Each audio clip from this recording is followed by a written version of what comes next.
Morning, everyone. While we're waiting for the rest of the delegates to come in, we will be starting in about 10 minutes. Please take your seats.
Good morning, and thank you everyone for taking time today to attend the 13th Singapore AIDS Conference. The theme of this year's conference is Empowering Communities to End HIV and AIDS.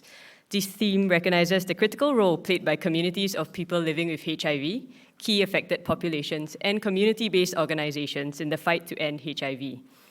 The sessions that will be presented today will address progress made towards the UN AIDS 95-95-95 targets, build on the momentum and results of previous SACs, and focus efforts to sharpen and strengthen the response needed to attain our ambitious goals to end HIV. Before we start the conference, some ground rules. Please keep your mobile phones on silent mode throughout the duration of the conference. We will take questions at the end of each session. If you have a question, please raise your hand, and after the moderator has identified you, one of our mic runners will deliver the mic to your seat. Toilets are located to the right of the stage, as well as to the left of the hall after you exit the doors at the back. To begin the conference, we have a special address from Madam Rahayu Mahzam, Senior Parliamentary Secretary in the Ministry of Health and Co-Chair of the National HIV Policy Committee. Madam Rahayu is unable to join us in person today, but has recorded her message for us. Video, please.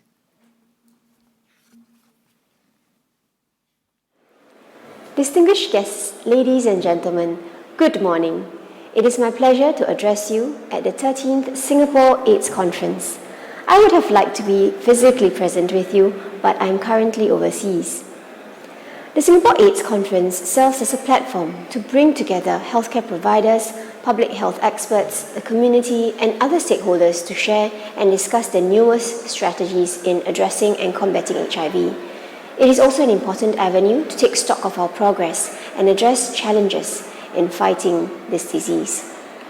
Today's conference theme, Empowering Communities to End HIV, seeks to strengthen community-based strategies across the HIV prevention and treatment cascade to not only maintain what has been achieved, but more importantly, help us achieve the ambitious 95-95-95 targets by 2030. This is a follow-up from the 90-90-90 targets set for 2020 and calls for 95% of those living with HIV to be diagnosed and aware of their status, 95% of those diagnosed to be on antiretroviral treatment, and 95% of those on treatment to have achieved viral suppression. The 95-95-95 targets have been set by the UN AIDS as fast-track targets to help end the HIV and AIDS epidemic.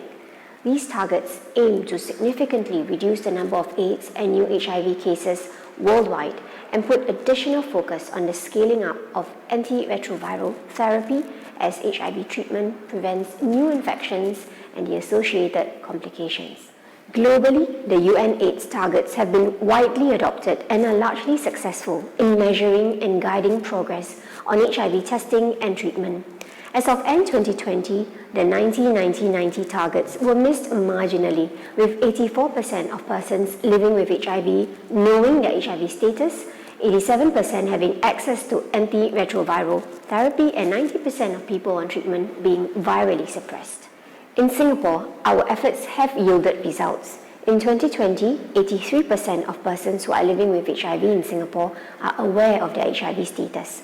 Of these, 94% are on antiretroviral treatment, and 95% of those on treatment have achieved viral suppression. Further details will be shared later during this meeting. I'm also encouraged that the number of new HIV cases reported has been gradually decreasing since 2017. While HIV incidents in 2020 and 2021 showed a decline, it is too early to determine if this represents a sustained decline or was a result of disruptions caused by the COVID-19 pandemic. We will continue to monitor the situation and work with stakeholders such as the Health Promotion Board to continue outreach and education efforts to reduce the spread of HIV. While the numbers have been encouraging, we can and should continue to do more to end HIV, especially for the early detection of HIV. The mainstay of HIV prevention in Singapore is A, B, C, and D, which stands for abstinence from casual sex, be faithful, consistent condom use, and early detection. For Singapore to improve on the first of the UN AIDS 95-95-95 targets of being aware of HIV status, early detection is key. We need to educate the public about behaviors that may place them at risk of HIV exposure so that individuals are aware of the risks and the need for testing. We also need to normalize testing and encourage at-risk persons to be screened for HIV, thus facilitating early detection of HIV infection and early treatment. We have made efforts to lower the barriers to testing over the years. In addition to widely available testing services in primary and acute care settings, we have introduced programs to reach out to more at-risk groups such as anonymous HIV testing and more recently, the HIV self-testing pilot, which has been launched by the National HIV Programme. These HIV self-testing kits, which can be conveniently used at home or anywhere private, have been made available for purchase at the DSC Clinic and Action for AIDS Anonymous test site. I hope that the availability of HIV self-testing kits will encourage self-testing for those who prefer a more discreet testing option, thereby complementing existing testing modalities and lowering barriers to testing. Early detection of HIV enables people living with HIV to be started on antiretroviral therapy early. Their viral load can then be suppressed and they can lead healthy and productive lives. Early treatment has been shown to reduce the risk of other health complications that may occur when left untreated. In addition to the direct benefits for people living with HIV, early intervention also has positive public health outcomes. Sustained viral suppression prevents secondary transmission to others, thereby limiting further spread of the disease within our community. Aside from getting at-risk persons to find out about their HIV status early, we need to correct HIV misconceptions as these form the foundation of stigmatizing behaviors. To reduce stigma, we need to promote an environment where fears about HIV are eliminated, the societal mindset is changed, and people living with HIV are treated and cared for like any other person with a chronic disease. The theme of this conference is appropriate because HIV is not just a health issue. It touches on all aspects of life, social, political, economic, and rights, and this requires a community response. While government agencies and healthcare professionals have important roles, meaningful involvement of the communities is pivotal as communities are at the very center of the HIV response.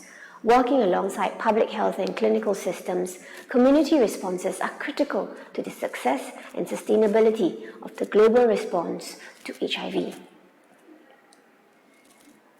Community-based organizations like Action for AIDS Singapore have been key in advocating for a robust response to ending HIV, delivering and providing services to the at-risk population, tackling HIV-related stigma and discrimination, and raising awareness of HIV. Beyond community-based organizations, populations at risk of HIV should also be empowered to take the lead in ending HIV, confront barriers to HIV testing and care, and take charge of their health. We are at a critical crossroad where ending the threat of HIV requires partnerships and commitment from everyone. Leading a healthy and productive life is definitely possible for people living with HIV, and all of us convened here today can make this a reality. Thank you for inviting me to open this conference, and I wish all of you a productive day ahead.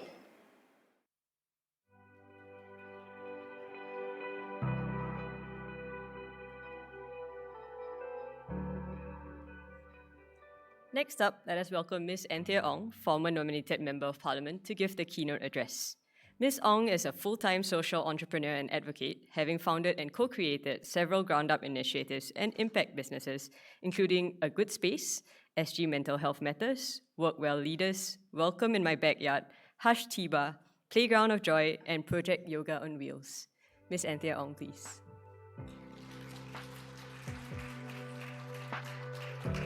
Thank you so much, Fikri. Good morning, everyone. Very good to be here. Nice to see so many happy faces staring back at me.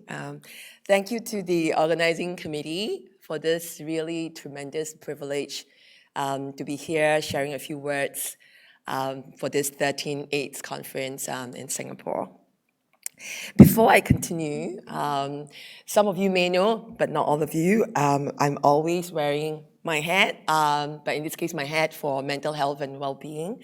So I wonder if you would join me in starting this conference, kicking off this conference by acknowledging each other's presence. through the taking of 3 breaths together. So, very simple. Don't be worried. Just kind of sit up straight and, put your feet on the floor. Keep your spine tall and straight. And for those of you who are open to it, you can choose to close your eyes. We're just taking 3 deep breaths. It's not a long session. But those of you who are not, totally okay. Just lower and soften your gaze.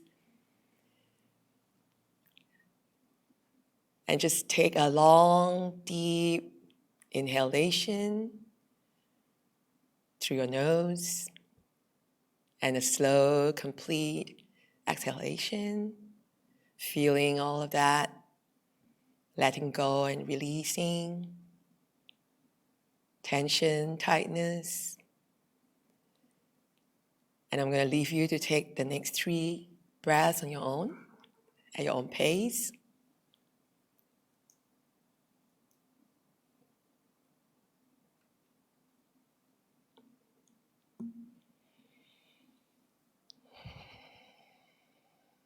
Once you're done with the 3 deep breaths, you may take another deep breath, and as you exhale, very gently open your eyes. Thank you for your trust and for joining me in that. I hope that feels, a little bit special for you, right? Because this is one way of coming together, acknowledging that we're all here as a community.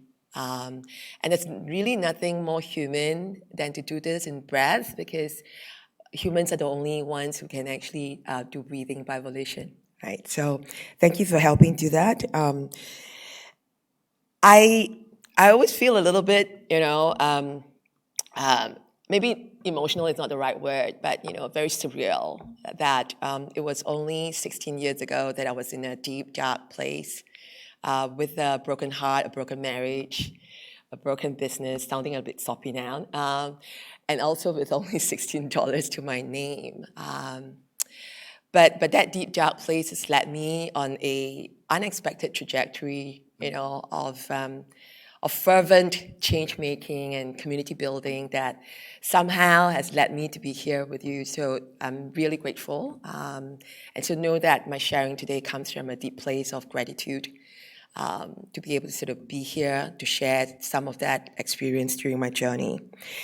And nor would I have imagined that, I would be called and led to Parliament and appointed by the President of Singapore to be a nominated Member of Parliament for 2 years, from 2018 to 2020, championing relentlessly, obviously for mental health. I have actually now grouped them into the 3 M's of my heart. So mental health is 1 M, the other M is marginalized communities, and the 3rd M is Mother Earth.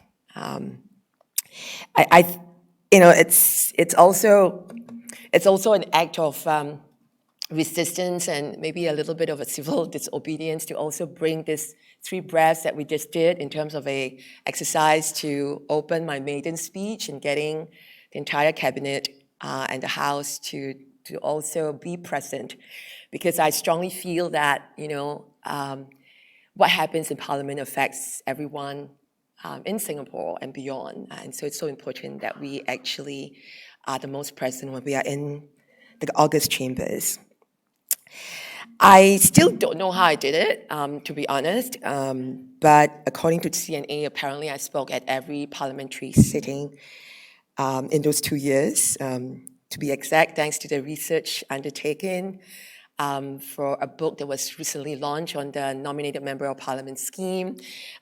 Rayner here was very instrumental in undertaking that research. I've been told that apparently I delivered 58 speeches and raised 147 parliamentary questions across issues like youth activism, mental health, migrant workers, as well as the vulnerabilities that the LGBTQ plus community and sex workers face in Singapore.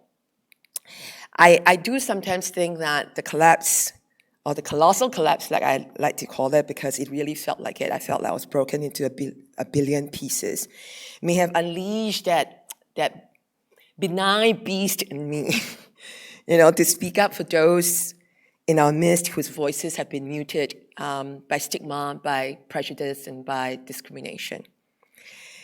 Like Brandon, a dear friend who first shared about his HIV condition with me in a yoga retreat when we were having a break, in a nice part of Bali more than 10 years ago.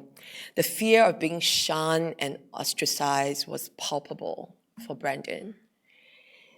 And I will never forget that. It was something that, I think for a lot of us, we don't actually connect with that until we bring that presence and that love to hold space for someone who's living with it. Having been given the trust to hold space with love and unconditional acceptance for Brandon and a few dear friends who are living with HIV, it's definitely a big honor for me to extend this space to all of you today in this conference. Holding space with love and acceptance, I think, is what makes a group of people coming together become a community. It's easy to come together. To get to being a community takes a whole lot more of what makes us human in the first place. So I think this theme, as Rahayu earlier alluded to for this year, this year's Singapore AIDS Conference, Empowering Communities to End HIV and AIDS, resonates really deeply with me. I truly believe there's no power for change greater than a community discovering what it cares for and about, informed especially by their lived realities. Getting the community involved in organizing their own destiny is what inspired me to initiate change-making initiatives like SG Mental Health Matters, A Good Space Cooperative, Hush, T-Bar, and also even Work Well Leaders. By bringing people together and digging deep into that humanity that connects all of us, especially with a just cause that we are pushing. These initiatives are run and led by people with lived experiences who seek to create change in ways that are meaningful to them and the communities which they belong to. Take, for example, SG Mental Health Matters. We are a community of individuals with lived experience who are advocating for change in mental health policies in Singapore, and we hope that also inspires the change in the region. And this whole effort really started with Budget 2020 for my Budget 2020 debates, with perspectives from survivors of suicide, people in recovery from substance dependence, individuals who have faced mental health challenges, mental health physicians, and healthcare workers. Our work to advocate for change in policies rooted in self-care and love for each other. We've since conducted 2 public consultations. We're all volunteers, by the way. Written policy commentaries, tracked parliamentary questions and debates on mental health every month, and submitted our policy recommendation for a permanent mental well-being office under the Prime Minister's office directly to the Prime Minister and relevant ministers. The government has confirmed that this recommendation is being given due consideration in the last budget, the budget that happened this year in March 2022. And we kind of know on the ground that it is happening. We're still pushing for it being under the Prime Minister's office and not under any ministry. But I think for me, what's so beautiful to watch is that the work empowers the community, but it's not the end. The end is the community, right? In the work that in SG Mental Health Matters. When we take care of each other, we also leverage each other's strengths to do the best work possible for change. Then I think the power of the collective is unleashed. So I've seen how this has also been the case and been the driving force for change in the HIV response as well. Communities have been at the forefront of the response to HIV, and this includes those who are affected by, as well as those caring for people living with HIV. For example, in the late 80s, I know this is a while back, but I really liked what this effort was all about. We saw this in the die-ins and protests by activists from ACT UP in the United States to demand attention from policymakers when those in power turned a blind eye to the rising death toll from AIDS among vulnerable communities. Community is much more than belonging to something. It's about doing something together which makes belonging matter. I also think of the many everyday acts of activism from social workers, nurses, and doctors who choose to put this humanity of those living with HIV at the forefront of all decisions, notwithstanding prevailing so-called best practices or guidelines, such as healthcare workers going beyond the call of duty to help people living with HIV to get the treatment and care they need, or fighting against discriminatory practices on behalf of their patients.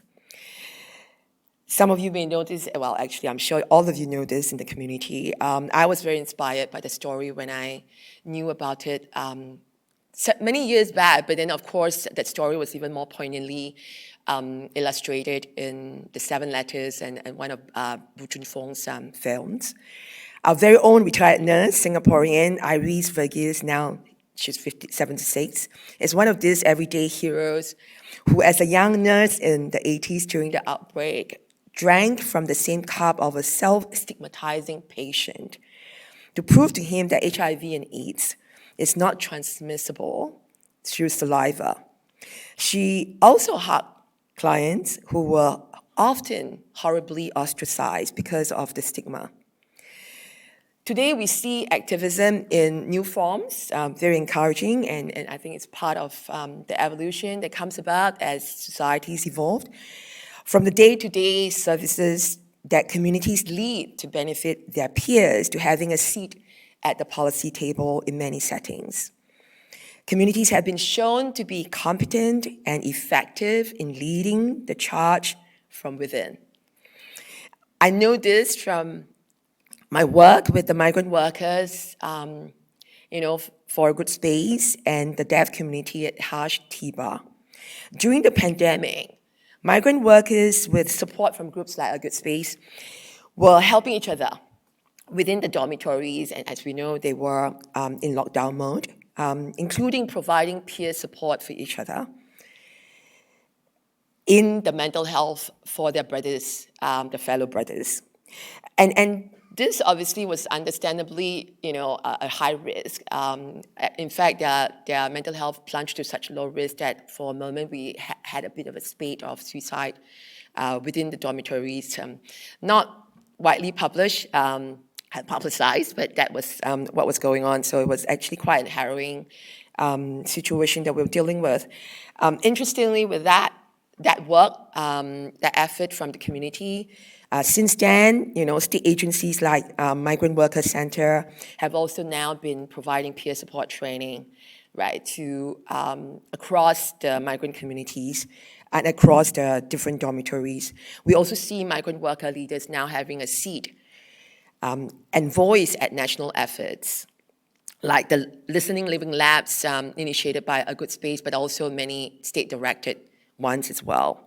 So I was therefore really delighted to learn that Thailand announced in June this year the formal funding of community-led health services as public health services, following success across the years of implementation. Today, community health workers, including gay, bisexual, and other men who have sex with men, transgender women, and people who use drugs, can be certified in Thailand as community health workers to provide services to peers in their own communities. We know that the power of the community to create health and well-being is greater than any physician or clinic, or for that matter, a hospital. But this isn't all just anecdotal evidence. A review paper published in December last year found that peer-led and community-led approaches to HIV services delivery are not only cost-effective, but also ensure that services meet the needs of communities that can lead to greater equity and empowerment for those who are affected by HIV.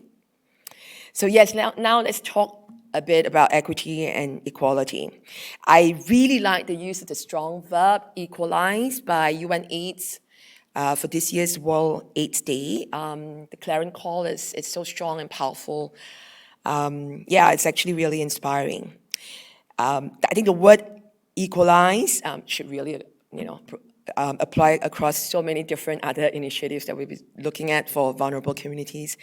But I think this clarion call really urged us to address the inequalities which are holding back the ending of AIDS.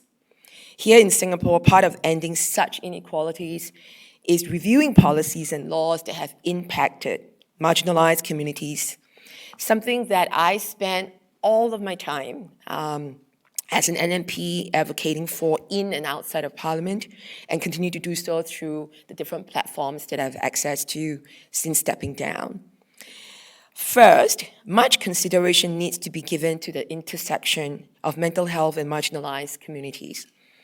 The minority stress theory posits that minorities, including key populations affected by HIV and AIDS, are disproportionately impacted by stigma and other stressors associated with their minority identities.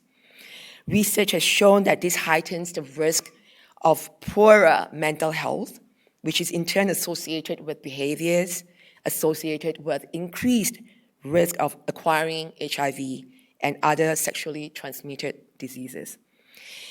Another dear friend, Robert, struggled with coming to terms with his attraction to other guys in school because he felt he would be ostracized and not be accepted as a gay person. So he tried different ways to comfort himself, including, through religion and dating girls, etc., which obviously made him extremely lonely.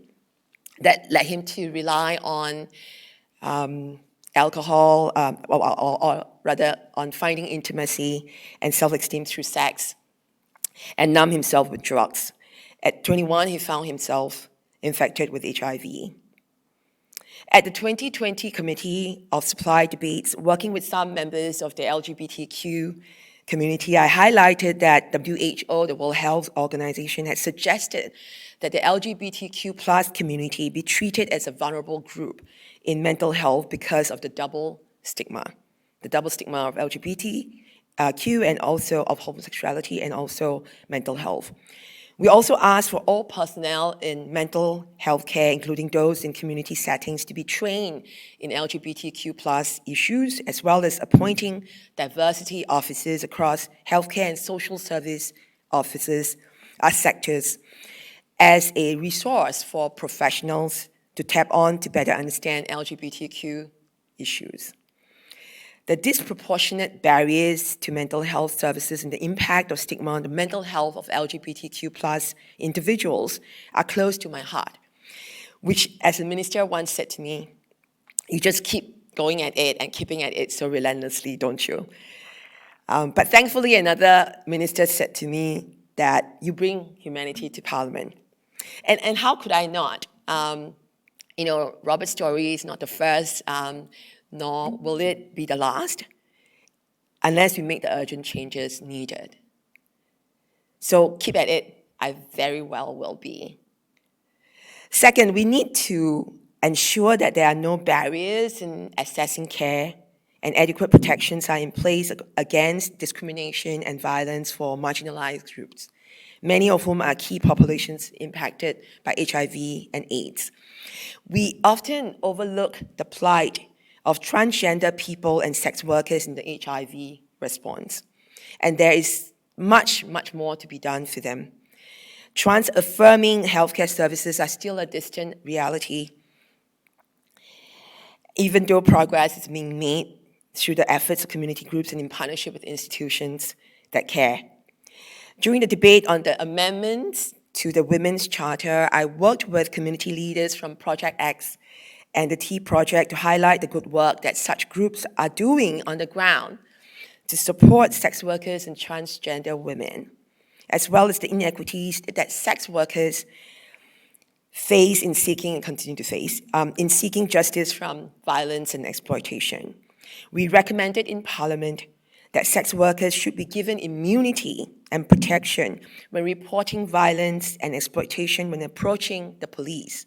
They should not have to fear criminal charges or mistreatment from law enforcement, especially when they are disproportionately affected by violent crimes.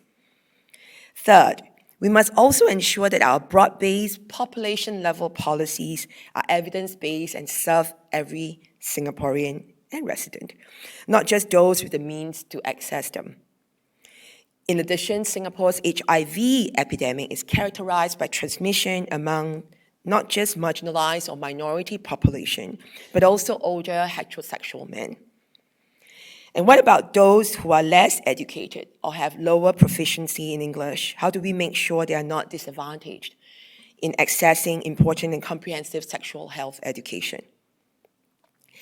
We must also strive to keep our sexual health and sexuality education constantly updated and not shy away from issues like LGBTQ+, health, gender equality, consent, respect, and to lead sexually healthy lives.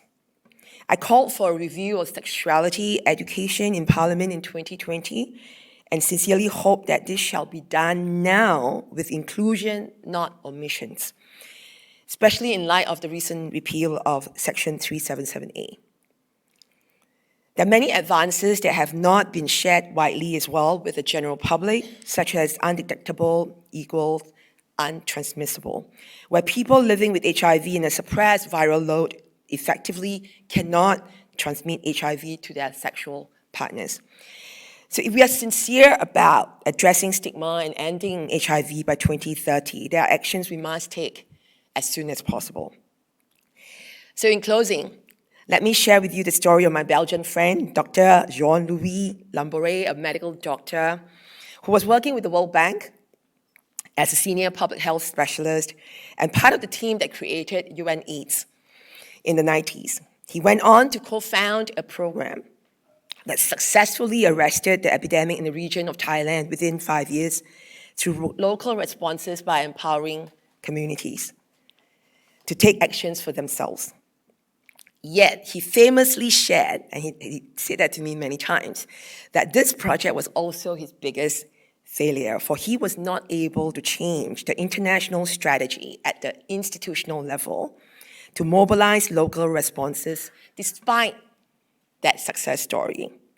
He saw the power of communities, and that work really transformed him. He saw that the power of communities to make change, even in the face of terrifying challenges, when they're given the opportunity to see their own strengths, is just incredibly empowering and of course powerful in the sense of the actions taken and the results that were had. The positive epidemic, as he fondly calls it, was what made him then leave the World Bank and UN AIDS to found a global NGO, co-found. He's very humble, he always says he's a co-founder.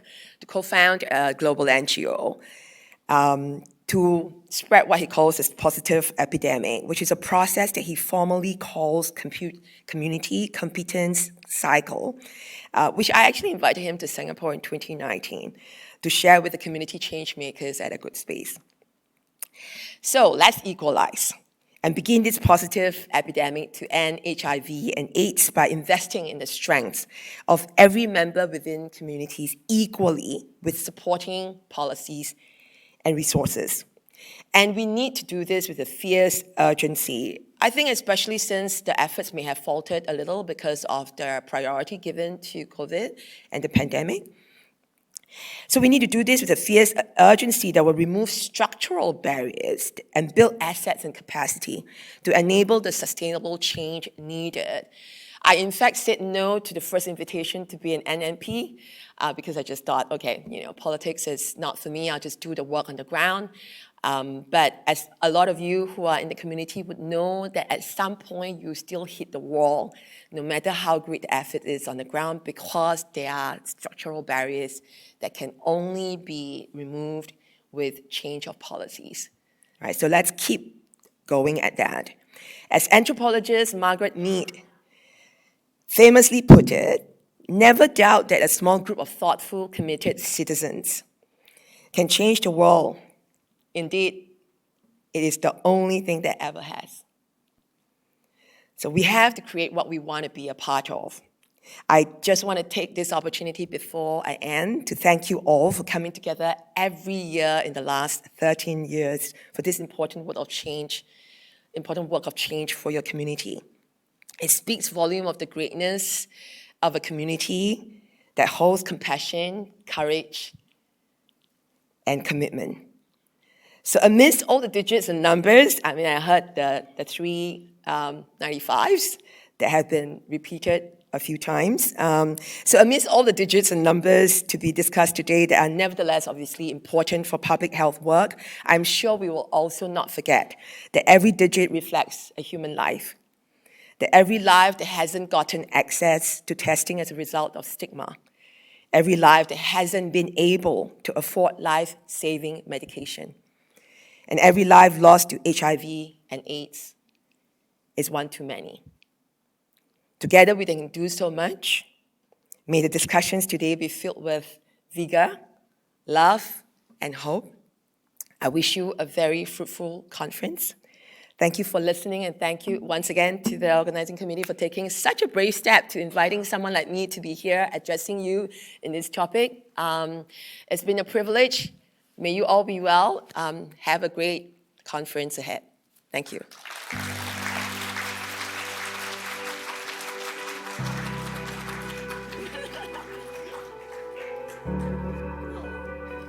So we're just presenting some flowers for Anthea. Thank you so much, Noah.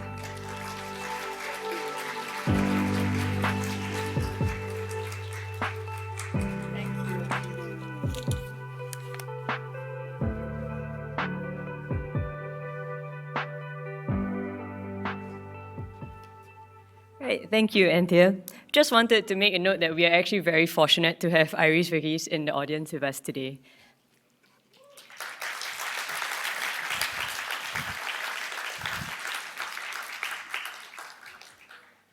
Okay, to begin the first of 4 sessions today, we will have the first session on addressing stigma to meet the 395s. Let us welcome the session moderator, Dr. Rayner Tan, postdoctoral fellow at the University of North Carolina Project China, who will introduce the speakers and start the session. Dr. Tan, please.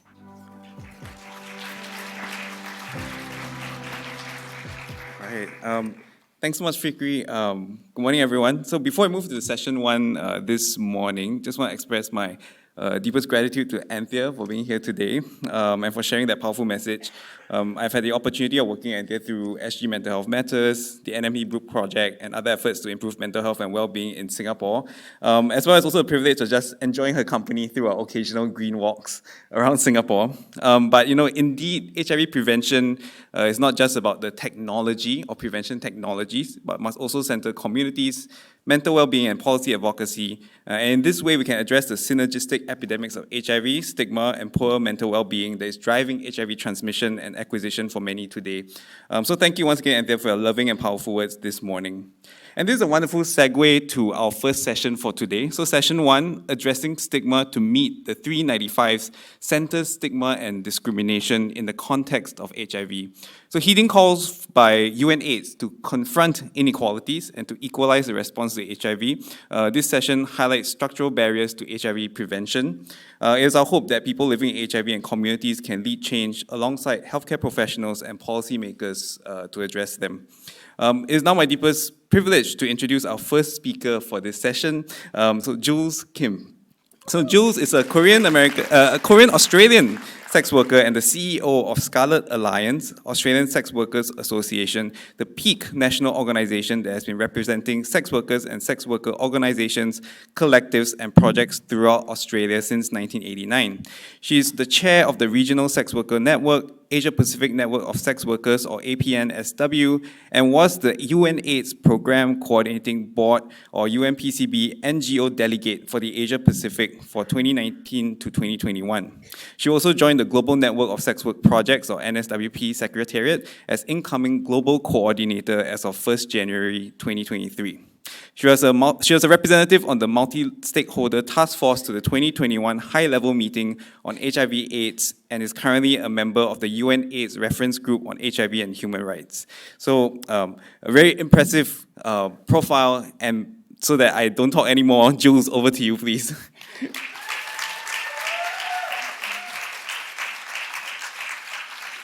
Thank you very much, and thank you so much for inviting me to be here. It's a really great honour to be here today.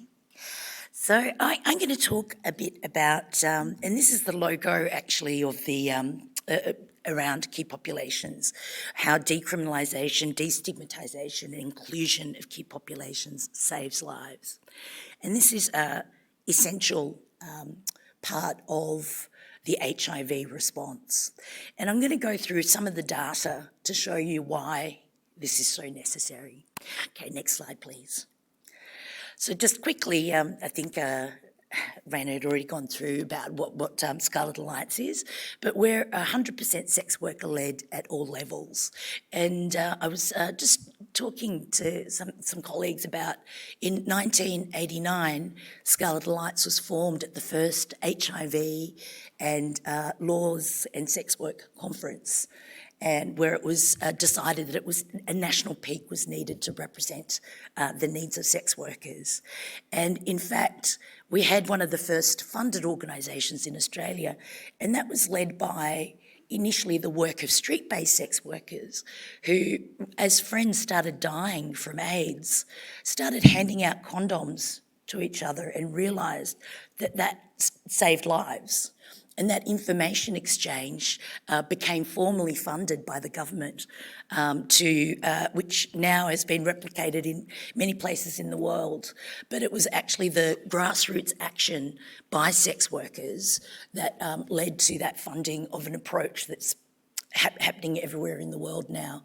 And as we know, in the HIV response, it is often communities that have actually led most of the innovative responses, innovative and effective responses. Next slide, please. Next slide, thanks. Okay, so this is an infographic about what the epidemic looks like now.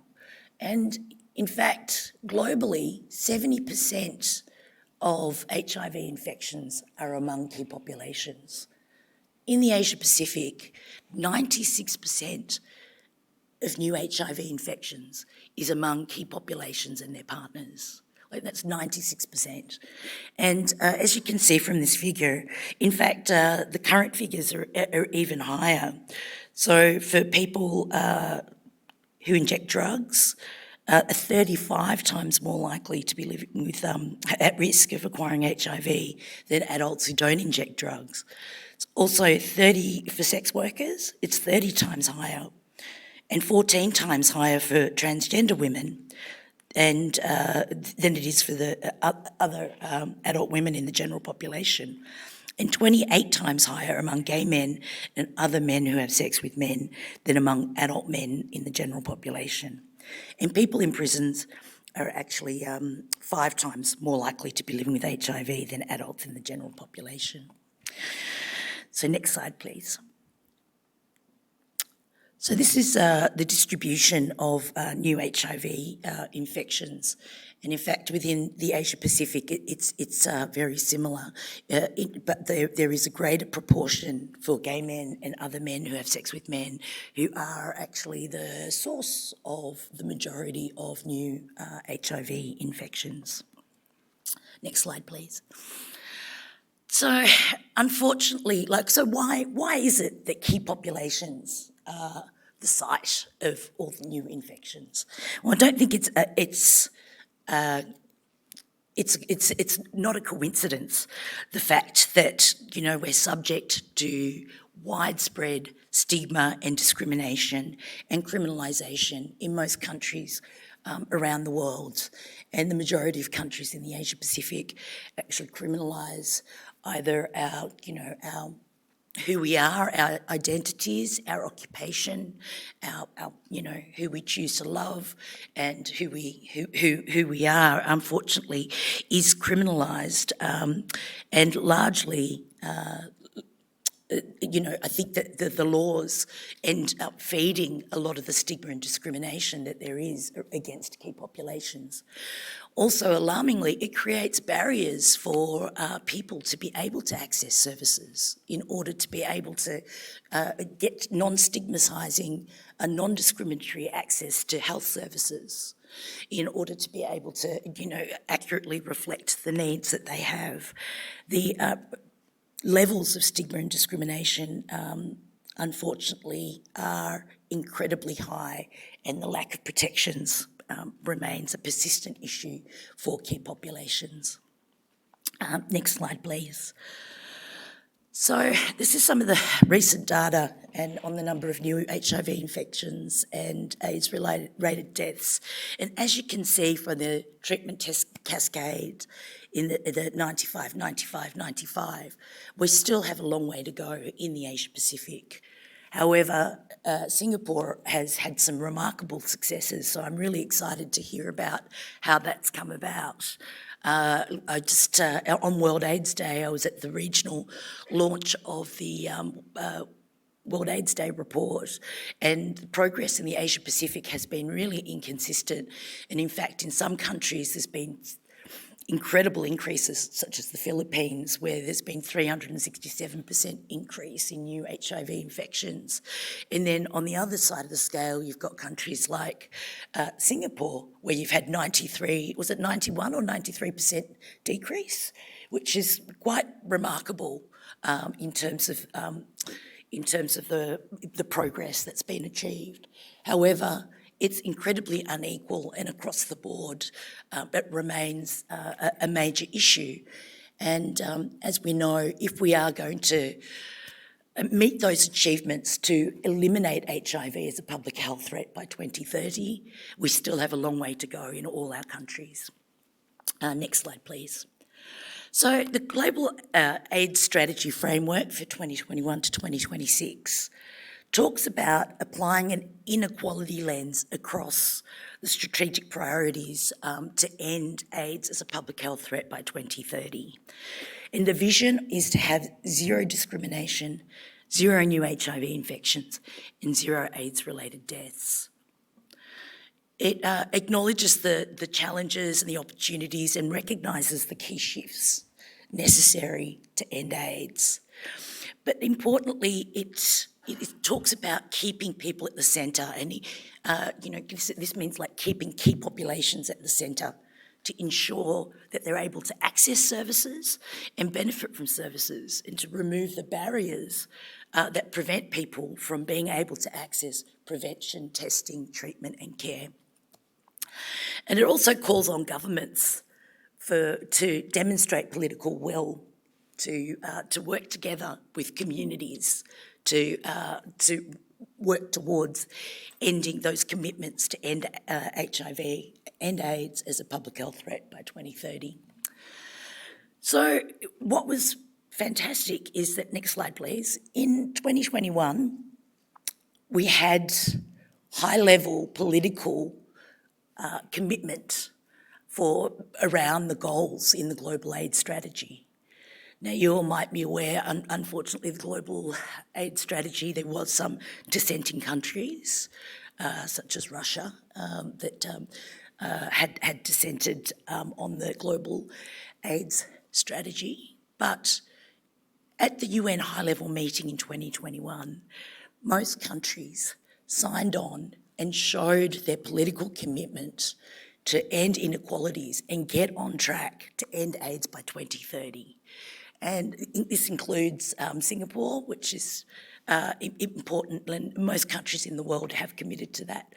Unfortunately, it was the first UN declaration that didn't reach consensus.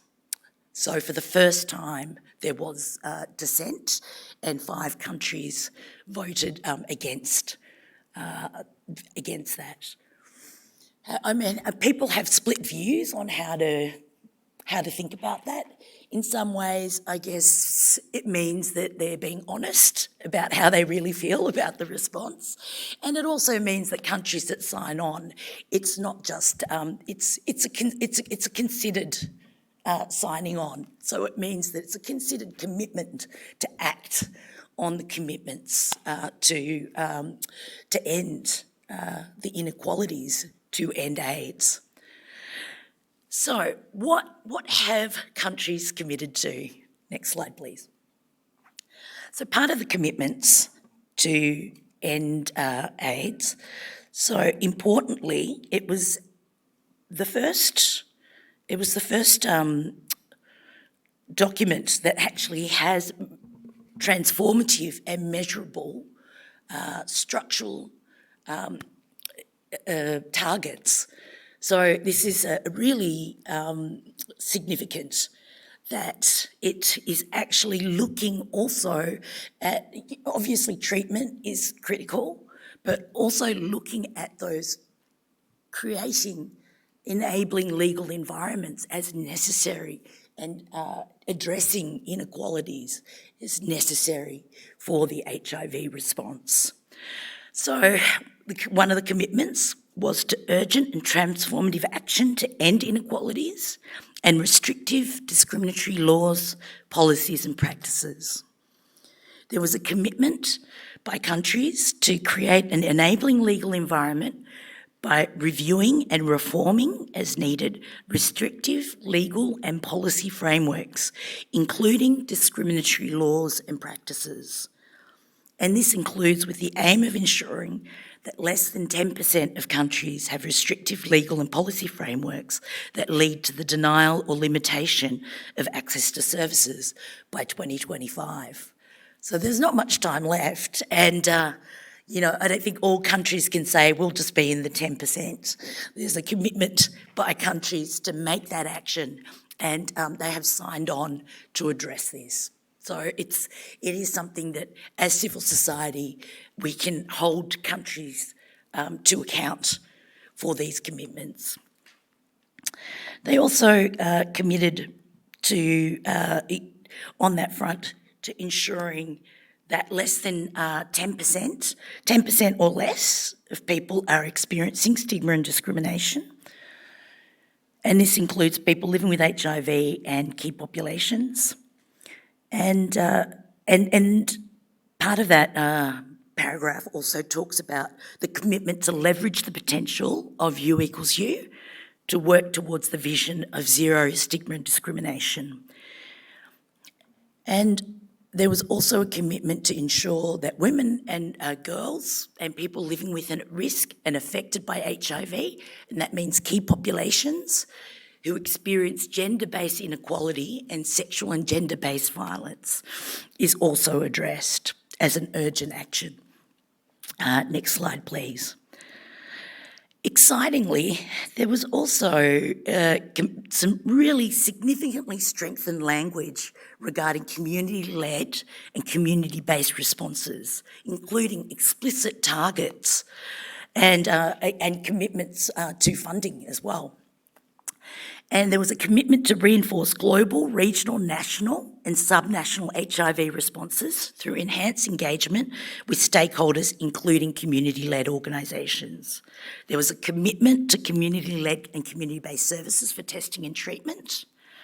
And there was a commitment to increase proportion of HIV services delivered by communities, including ensuring that by 2025, community-led organisations will deliver at least 30% of testing and treatment services, at least 80% of HIV prevention services, and at least 60% of programs to support the achievement of societal enablers.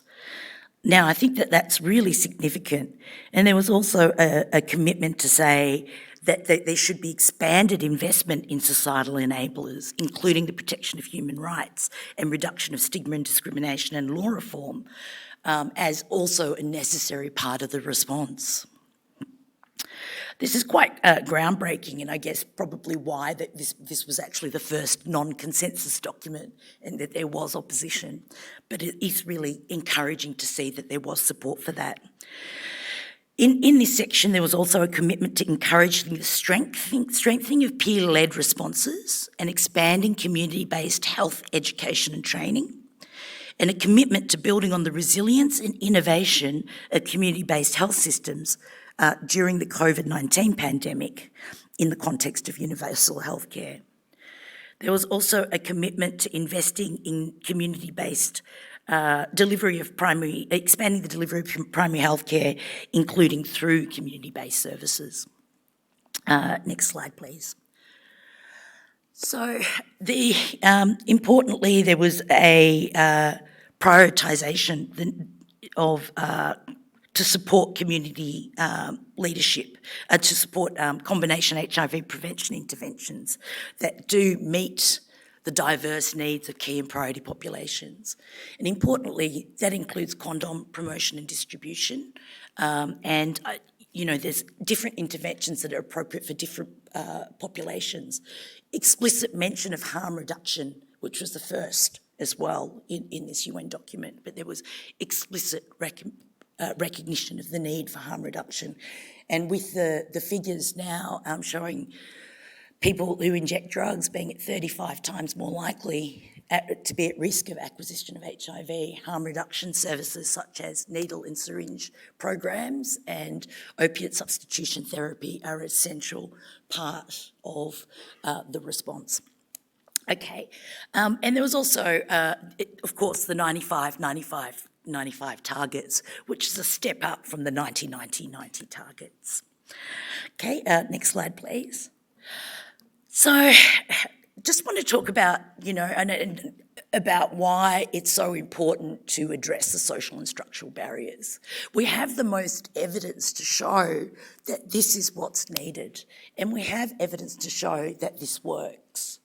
For example, The Lancet stated that the decriminalisation of sex work would have the greatest, is the single intervention that would have the greatest impact on the course of HIV epidemics over 10 years, reducing 33 to 46% of new transmissions over 10 years.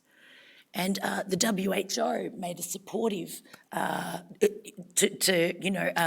commitment to state that as a technical recommendation, that decriminalisation is the most effective response. Now, it doesn't require you to support, or it doesn't really matter what you think about key populations. You don't have to, you don't have to like sex workers. You don't have to, it doesn't really matter what your opinion is. The fact is, the evidence is in that this is the most effective response. It's a technical recommendation based on research and evidence. It has nothing to do with what your personal perspective is. It just demonstrates that this will be the most effective way to address HIV. And we have clear demonstration from research that shows that countries that criminalise sex work, where sex workers are 7 times more likely to be living with HIV than countries that do not criminalise aspects of sex work. Similarly, for other communities, similar data has been found around criminalisation and HIV. Next slide, please. So I want to kind of move on to talk about some of the successes that we've had, that we've been involved in Australia in terms of reforming those laws, but just wanted to kind of couch it in this context of why it's so necessary and so urgent for us to be addressing these policies and practices that continue to put key populations at greater risk of living with HIV. And I can tell you that, sorry, next slide, please. We'll just, That's a nice slide to talk to. So it's just kind of, it reminds us of when we used to have ICAPs, for those of you who remember Bangkok, when we used to have the ICAP conference. It was a nice action by the Asia Pacific Network of Sex Workers with Empower Foundation, as well as some young people as well, around decriminalisation and addressing stigma and discrimination. But next slide, please. Okay, and as I was saying, it's importantly, from the beginning of the HIV response, key populations have been essential to successful responses. Key populations have led innovations that have been integral to the HIV response. And importantly, those services that are designed and delivered by peers are without stigma and discrimination and with full respect for the rights to privacy, confidentiality and informed consent. So I just want to show you some data because I think that there's a perception that in Australia that policies are quite progressive, but in fact it's not. It's quite complicated because state by state we have different laws, and in some states the laws are very regressive.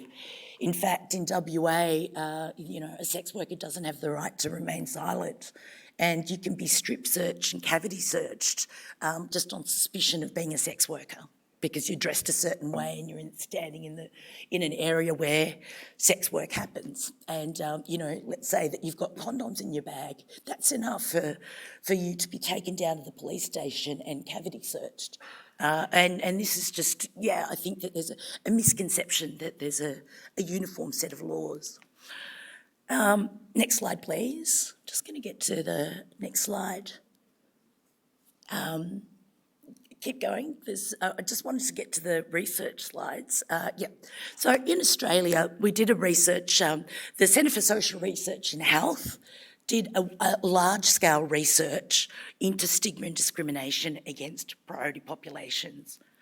And as you can see, among the general public, 64% reported that they would behave negatively towards other people because of their sex work. Next slide. Concerningly, among health workers, 31% reported that they would behave negatively towards someone because of their sex work. This is health workers. And this is people self-reporting. And as you know, with stigma and discrimination, a lot of the times people don't even realise that they're being stigmatising or discriminatory. So this is people who are actually recognising or admitting, yes, I would treat somebody differently. And this is 31% of health workers, which is really quite depressing. Next slide, please. In 2020, we also did a research with, next slide. We did a research together in partnership with the Centre for Social Research and Health with sex workers and surveyed 647 sex workers who stated in their last 12 months that 96% had experienced stigma and discrimination related to their sex work. And this included 34% who indicate that often or always occurred. Next slide, please. Again, concerningly, 91% reported negative treatment by health workers, and including 24% who indicated this often or always happens. Now, this is incredibly concerning because this is what being experienced also in the health system. And even though we know that laws don't change perception, they are really critical because laws do send a message about what is acceptable and what isn't acceptable, right? So if the government says we're criminals, obviously people will view us as criminals, right? So, and also if there's no protections for discrimination against us, there's no consequence for acts of discrimination or vilification against us. So we've been campaigning for a number of years for law reform, and it's been a long process, and that's something that needs to be recognised, that law reform takes a long time, And I guess I want to kind of give this example to say, don't get discouraged when it happens. Sometimes things will progress really quickly. Next slide, please. In Australia, basically it sort of started, we'd been campaigning for decades around decriminalisation. In 1995, New South Wales was the first place in the world to decriminalise sex work. And that was in response to widespread police corruption and also the HIV epidemic. But since then, and then a few years after that, New Zealand decriminalised for the majority of their populations, but not for migrant workers. But unfortunately, after that, nothing, despite these kind of mounting bodies of evidence showing, look, this is working, this is improving work health and safety, it's reducing rates of HIV. In fact, in Australia, the sex workers have virtually eliminated HIV among sex workers, and it looks very different to everywhere else in the world. But nonetheless, there's been very little progress. And then in 2018, there was still, and although there was a repeal of criminal-specific laws around HIV, there were still laws that criminalised sex work and HIV. So in 2018, in the ACT, there were reforms to the Sex Work Act that resulted in the repeal of criminalisation of sex work and HIV, because previously it was illegal to be or see a sex worker if you were living with HIV, regardless of whether you had an undetectable viral load or regardless of whether you were engaging in protected services, or it was illegal. But fortunately, that was repealed. And then in 2019, the NT government passed full decriminalisation in the Northern Territory, and it was implemented in 2020. So after years of no progress, partnerships of sex workers with support from HIV organisations, Indigenous organisations, the unions, and also with buy-in from government that were willing to listen to us and work with us, that led to the implementation of decriminalisation in 2020 in the Northern Territory. And soon after that, in Victoria, they began the process in May this year to fully repeal the licensing framework and to decriminalise sex work. And this will be fully implemented in December 2023. A really important part of the initial reforms was the repeal of mandatory testing. Initially, mandatory testing in Victoria required sex workers to have fortnightly tests. Now, this is such a burden on the public health system. It's ineffective, it costs a lot of money, and it means that if somebody's symptomatic and needs a test, they're unable to get it. Like, I remember going to the clinic, we were working on a research project in partnership with the Sexual Health Clinic, and there was literally lines around the block for people that had to get this meaningless certificate that essentially didn't do anything, had no benefit from a public health perspective.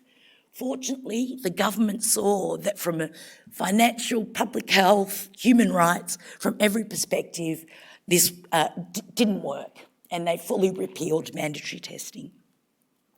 They also repealed the criminalisation of condom use.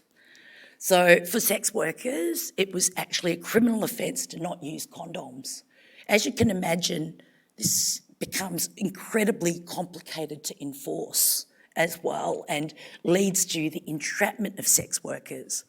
And these are tools that sex workers use for our work, and it shouldn't be something that the police has a role in enforcing.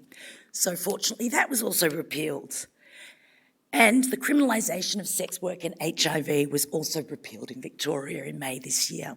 So now we've only got one more state where that's still in place, and the Attorney General has made a commitment to repeal that early next year. So pretty soon we'll have addressed that in every state, which it's taken many years, but it's really exciting that we finally have made that progress. Next slide, please. Importantly, just 2 weeks ago, we had reforms to the Anti-Discrimination Act, which for the first time has explicit protections for HIV and hepatitis. So they're not just protections for disability, because, people living with HIV don't see themselves as disabled. It isn't a disability, and it's not something that's classified under different, that broader category. This is explicit protections in the reforms that were just passed on the 22nd of November to say it is unlawful for you to discriminate against a person living with HIV. And for the first time in the world, we have explicit protections for sex work and sex workers. And this includes families and associates of sex workers, and this includes past and present sex workers. So, and also includes migrant workers. So, included in the definition is a broader definition that recognises porn performers and strippers who also are subject to widespread discrimination. Now, as I said, this is the first step. Discrimination's not going to, end overnight. But it is a critical first step because it sends a strong message that regardless of who we are, we deserve rights, we deserve access to services, and, that we are all human beings, and ultimately, if we want to end HIV, we must address those social and structural barriers that is stopping us from addressing HIV amongst key populations and continues to drive up the rates among key populations. Thanks so much.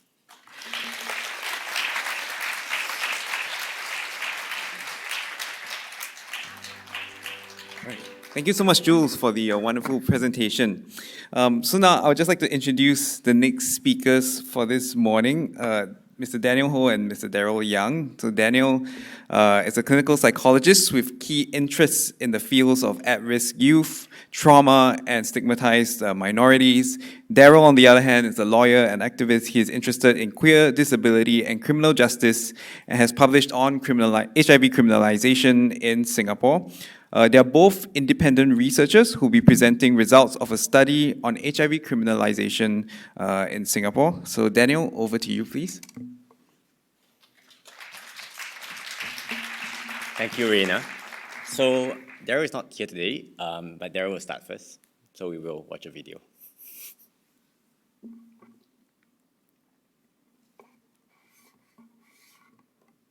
And I'm really sorry that I cannot be with you in person today, but I am excited nonetheless to be able to share about our research project with you alongside my co-presenter, Daniel.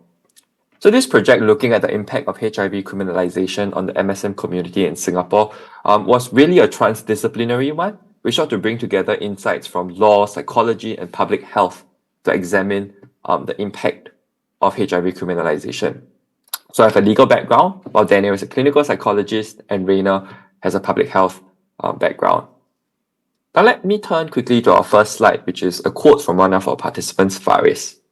So Faris is a HIV positive person, and here in his quote, he expresses this desire to be treated as equal, to be treated as normal, to be just like everyone else. And that's why he wanted to be on medication, because the U equals U paradigm makes it possible for HIV positive person to be just like everyone else, to be normal. But unfortunately for Faris and many other HIV positive people, they know that they are still not going to be normal despite the clinical reality that they are because of how our laws are structured. And this brings me to Section 23 of the Infectious Diseases Act, which makes it a criminal offense for a HIV positive person to have sex with somebody else without first informing that person of the risk of contracting HIV and having that sexual partner voluntarily agree to accept that risk. So Section 23 was first introduced in 1992 to, quote, address the risk that some of those who are HIV positive will continue to be irresponsible in their behavior. Subsequently, in 2008, Section 23 was amended to introduce a new Section 23(2), which applies this obligation of disclosure on those who are not HIV positive, or at least who do not know that they are HIV positive, but who either have reason to believe that they have or have been exposed to a significant risk of contracting HIV. Now, if you are reading this and wondering, who exactly does this apply to? Rest assured, you are not alone in feeling this uncertainty and ambiguity around Section 23(2). Now, in addition to introducing Section 23(2), the 2008 amendments also increased the penalties for an offence under Section 23 5 times. So previously, before the amendments, a person who is convicted under Section 23 may be subject to a fine of $10,000 or up to 2 years imprisonment. This has since been amended to increase the penalties to $50,000 fine and up to 10 years imprisonment. The sentencing framework for Section 23 offence was addressed in the 2019 High Court decision of GCP and Public Prosecutor. And what I really want to highlight is, what is missing in this sentencing framework, which is what happens to someone who is undetectable and therefore untransmissible. There is no mention in the sentencing framework around a person who has no risk of transmission. And this was something that the court considered, but unfortunately what the court said is that somebody who is undetectable would still be considered to be at a low risk of transmission and therefore subject to the sentencing range under Band 1. And this was indeed the case in a recent June 2022 news report, where a man who had an undetectable viral load was sentenced to 12 months imprisonment. And this was really because he had, and I quote from his defense lawyer, erroneously thought that there was no need for him to disclose any risk of transmission of HIV to his sexual partners, since he could, realistically speaking, not sexually transmit HIV to his sexual partners. Now, in response to this, Action for AIDS has reiterated its call for Section 23 to be reviewed in light of the U=U paradigm. However, we also know that just last month in November 2022, another HIV positive person with an undetectable viral load was charged and convicted under Section 23. Now, having provided you with that legal backdrop around Section 23, let me briefly share about our research methodology before we turn to our findings. We conducted qualitative interviews with a total of 17 participants, of whom 6 are HIV positive. All of our interviews are conducted via Zoom, so it's quite apt that I'm speaking with you via this recording now to give you an immersive experience of what those interviews were like. We then analyzed our interviews to identify some key themes that surfaced, and what we will do now is to share 3 of these themes with you. First, knowledge, second, responsibility, and lastly, incongruence. Now with that, let me turn to the first theme of knowledge. Now here you have a quote from the GCP and Public Prosecutor decision, where the High Court noted that what is required under Section 23 is not merely the disclosure of a person's HIV positive status, but really the disclosure of the risk of contracting HIV. Now this raises a very interesting question around how do you communicate this risk of contracting HIV? And this really goes towards our differing and subjective knowledge of what risk really means. And this is really captured in this quote from one of our participants, Leon. Now, Leon here notes that we all have different definitions of risk. Some people who have unprotected sex might think that it's not risky, while others, like Leon himself, think that having multiple sexual partners is not risky. So who gets to decide what is risky? How do you communicate this risk to one another? There also is another problem with the question of risk, which is who falls under the ambit of Section 23(2), who is considered to be at significant risk of contracting HIV and therefore obliged to perform those obligations under Section 23(2). Unfortunately, we don't have any clear answers to this because of the ambiguity around the drafting of Section 23 itself. Now, in addition to the issue of knowledge as to the risk of contracting HIV, as to the risk of being HIV positive, there's also a more basic problem. There is a lack of knowledge about Section 23 itself. Now, many of our HIV positive participants knew that they had a legal duty to disclose their HIV positive status, even though some of them might not know where that legal obligation comes from. But almost practically none of our HIV negative participants knew that they may also potentially be prosecuted under Section 23(2). As Amiru here puts it, it's a bit crazy that someone is supposed to go read through, Singapore statutes online and read through in the Infectious Diseases Act to figure out what exactly the law says about what would ordinarily be a really personal and intimate and private part of their lives. But also, we know that ignorance of the law is not a defense. But as Amiru points out here, the least that could have been done was to ensure that people know that such a law exists, especially given that it's regulating such a personal and intimate part of people's lives. For example, as Amiru pointed out, the existence of Section 23 could be covered in sexuality education in school. But that's not the case. So this really goes towards the issue of the burden of knowledge, and that burden really falls on MSMs themselves and the MSM community. This really brings us to the next theme of responsibility, which I'll now pass the time over to Daniel to share more about.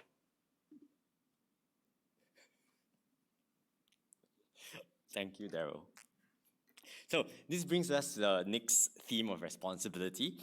You may also notice from the presentation that we mainly focus on highlighting the quotes of the participants. So in some sense, we are hoping for this presentation to center the voices of our participants in articulating these themes, some of whom are people living with HIV and who have their voices often marginalized and not heard.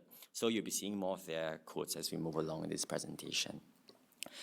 So the theme of responsibility primarily centers around the idea that the person living with HIV or who doesn't know and is at risk of having HIV bears the burden in thinking about the risks involved. And conversely, the other sexual partner is painted as this poorly informed, innocent victim who needs the protection from the law. Next slide.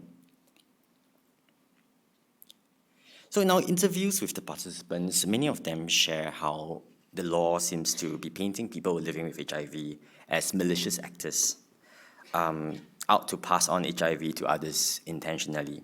So for example, when we asked Amiru why he thought that the law existed, it wasn't too far of a leap for him to guess that perhaps the law was designed to protect from these malicious acts and actors. Next slide. And so this burden is actually acutely felt by a lot of participants living with HIV.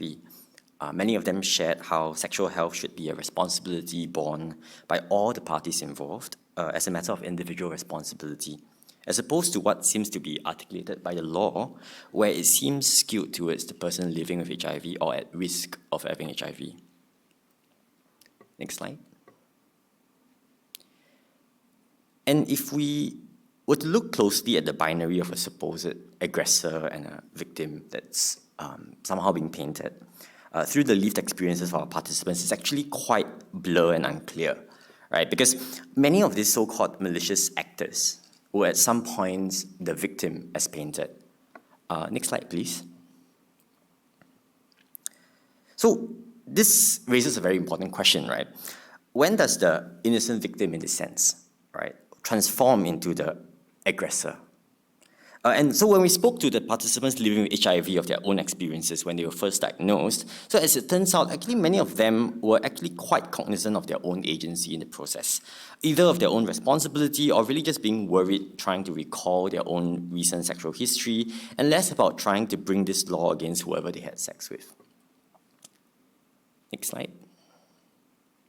So it's actually quite sobering when we think about the burden of responsibility and its impacts of people living with HIV, where they actually end up being the ones that are victimized. So in Hafiz's case, he highlighted his lived experience of how he knew of someone who was unfairly targeted despite having disclosed their status. And it kind of presents these questions to us. What is stopping from others from holding this law against the person living with HIV in what is otherwise an intimate act between, in this case, two parties? Next slide.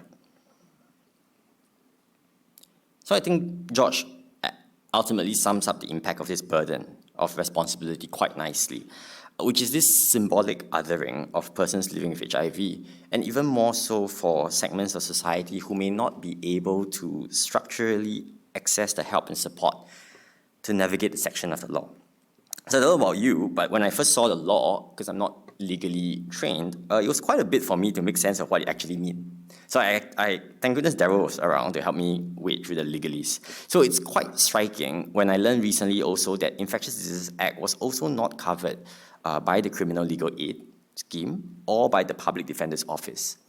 So what George is saying about that this disproportionate stress that it places on certain folks really is quite an issue. Next slide. So finally, we move on to the final theme, which is the incongruence that arises. So if you see in this slide, what the law is saying, it seems to suggest, right, as said in the judgment, that an individual with undetectable viral load will still be liable, right, as per what Daryl said, to 2 years of imprisonment. Next slide. And so this is exactly what some of the participants took quite issue with. Right? They were quite confused, actually, about how the law seems to contradict the science of U, that an undetectable viral load means that there's no risk of transmission. So I think Faris puts it quite directly here about his exasperation, that the law seems to hinder efforts in appreciating and understanding the U paradigm, despite his best efforts to perhaps tell people about it. Next slide. And beyond exasperation, Kelvin actually highlighted how this incongruence can be quite costly for people living with HIV. On one hand, many people living with HIV just want to live life. If you remember the quote from the beginning, right? Live life just like everyone else. But yet, because of that legal obligation to disclose their status, it in turn exposes them to suffering through the stigma of living with HIV. So be it rejection, involuntary disclosure of their status, or perhaps even ridicule and being stereotyped. So finally, when we place the law within the climate of stigma relating to HIV, next slide please. Peter shared something that was well articulated by our participants, that people often just don't want to know, right? Because they're afraid of the stigma that follows. And when you add on this knowledge of the law seems to differently target people, it is not hard to imagine how some will choose to be ignorant about their status, which really contradicts our public health efforts of reducing stigma and encouraging folks to get tested.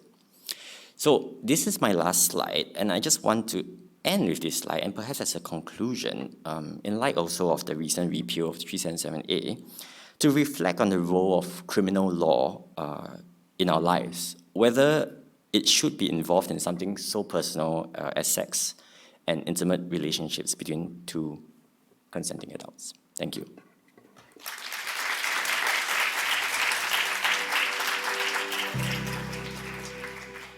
Thanks so much, Daniel and Daryl. Wherever Daryl is, I'm not so sure. But next up, last but not least for this session, we have Sophia Hyder. Sophia is currently an MA student at the Nanyang Technological University. Her research includes stigma studies, the negotiation and articulation of subjective illness experiences, and illness in marginalized communities. Sophia will be talking a little bit about Section 377A and beyond. Sophia, over to you.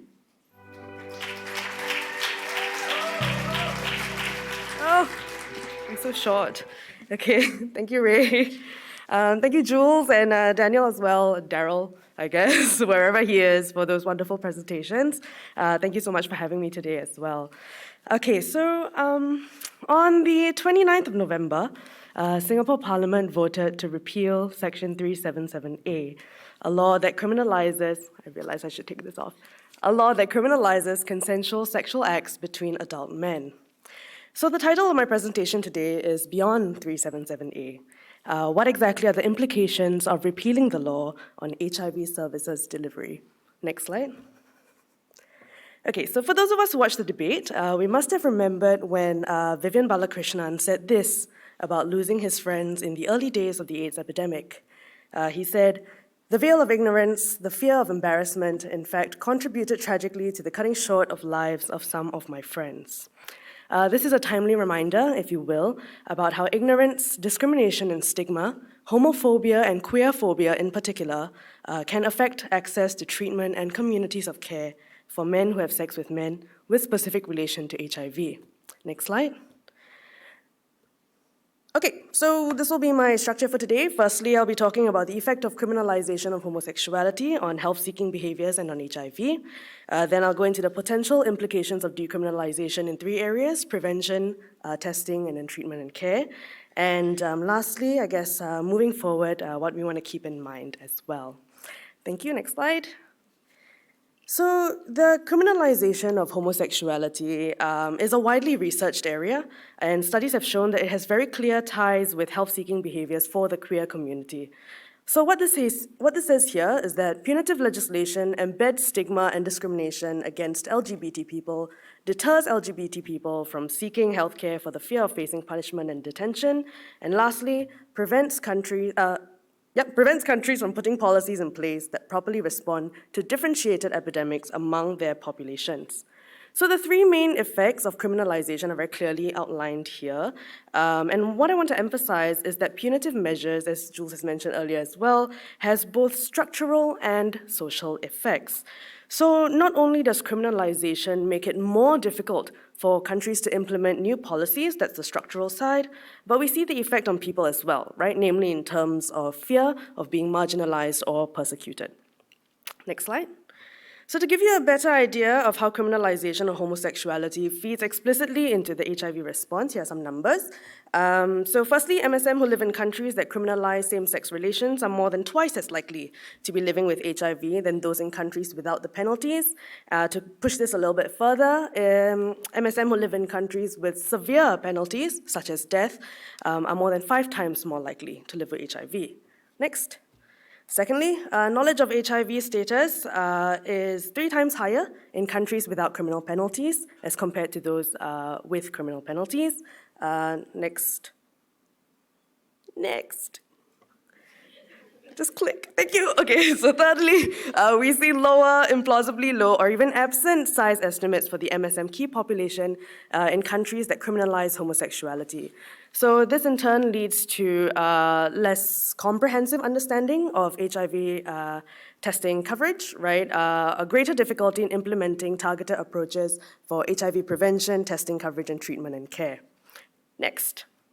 Okay. To sum it all up, decriminalization leads to better awareness of HIV status, higher uptake for HIV testing and PrEP, higher likelihood of accessing treatment if living with HIV and to be virally suppressed, and even more likely to remain in HIV care. So all this is great, right? Like, we want this.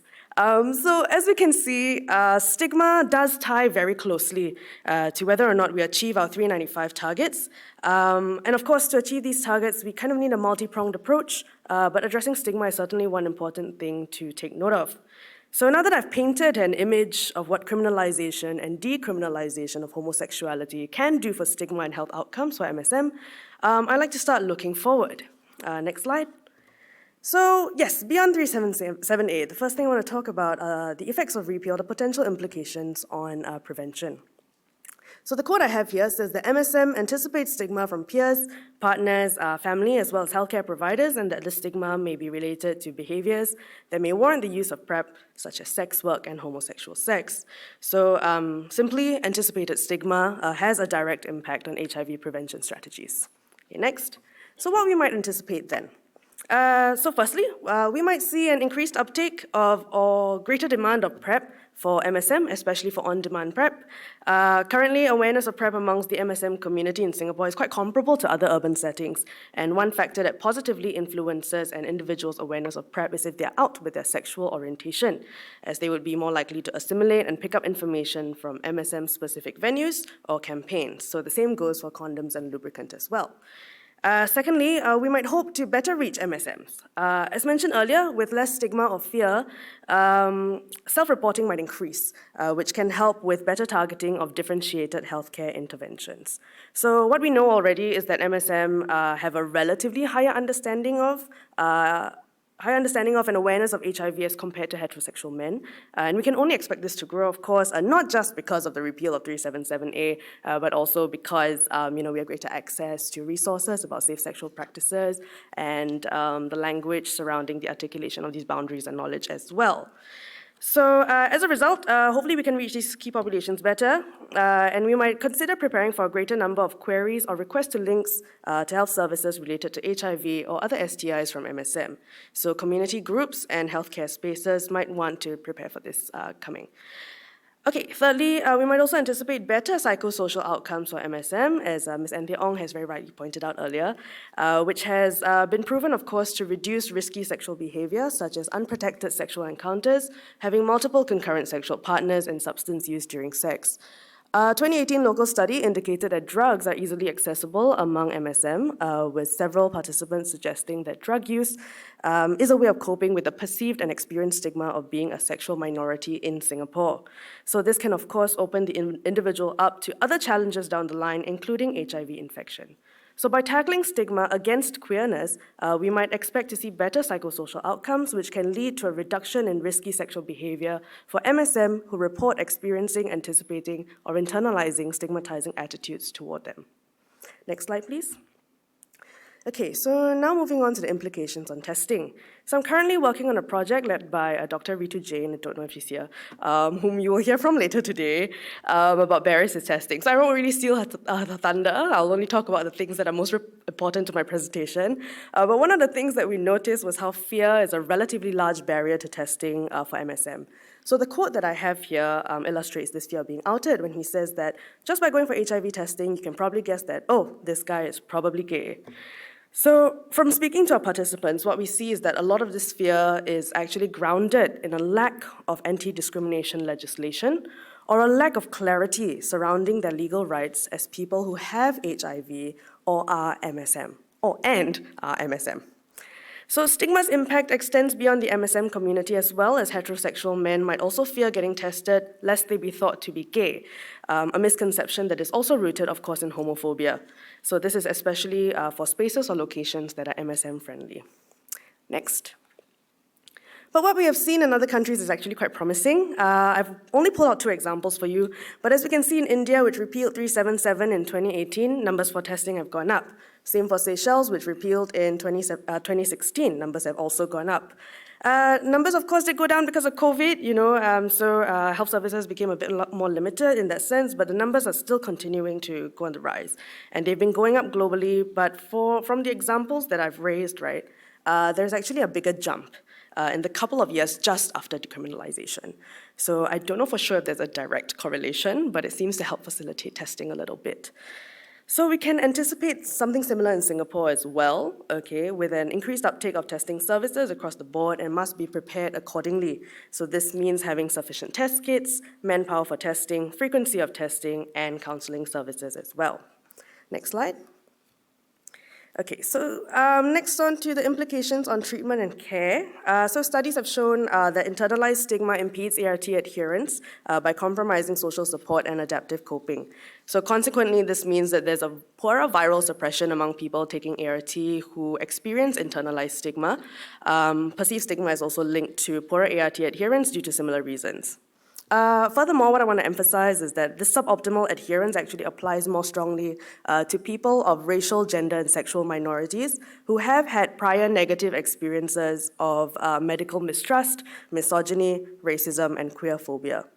So being MSM and having HIV is a multiply stigmatizing experience, whereby one might compound feelings of stigma of the other. And this, of course, might be further compounded by other marginalized identities the individual might have. And I'll get into that a little bit later on. So like for testing and adherence, next please. We might also see, next please. Thank you. We might also see an increased demand for resources, namely for ART and counseling services. And I'm sure we've all noticed a trend among the implications that I've raised so far, which is a general increase in service provision.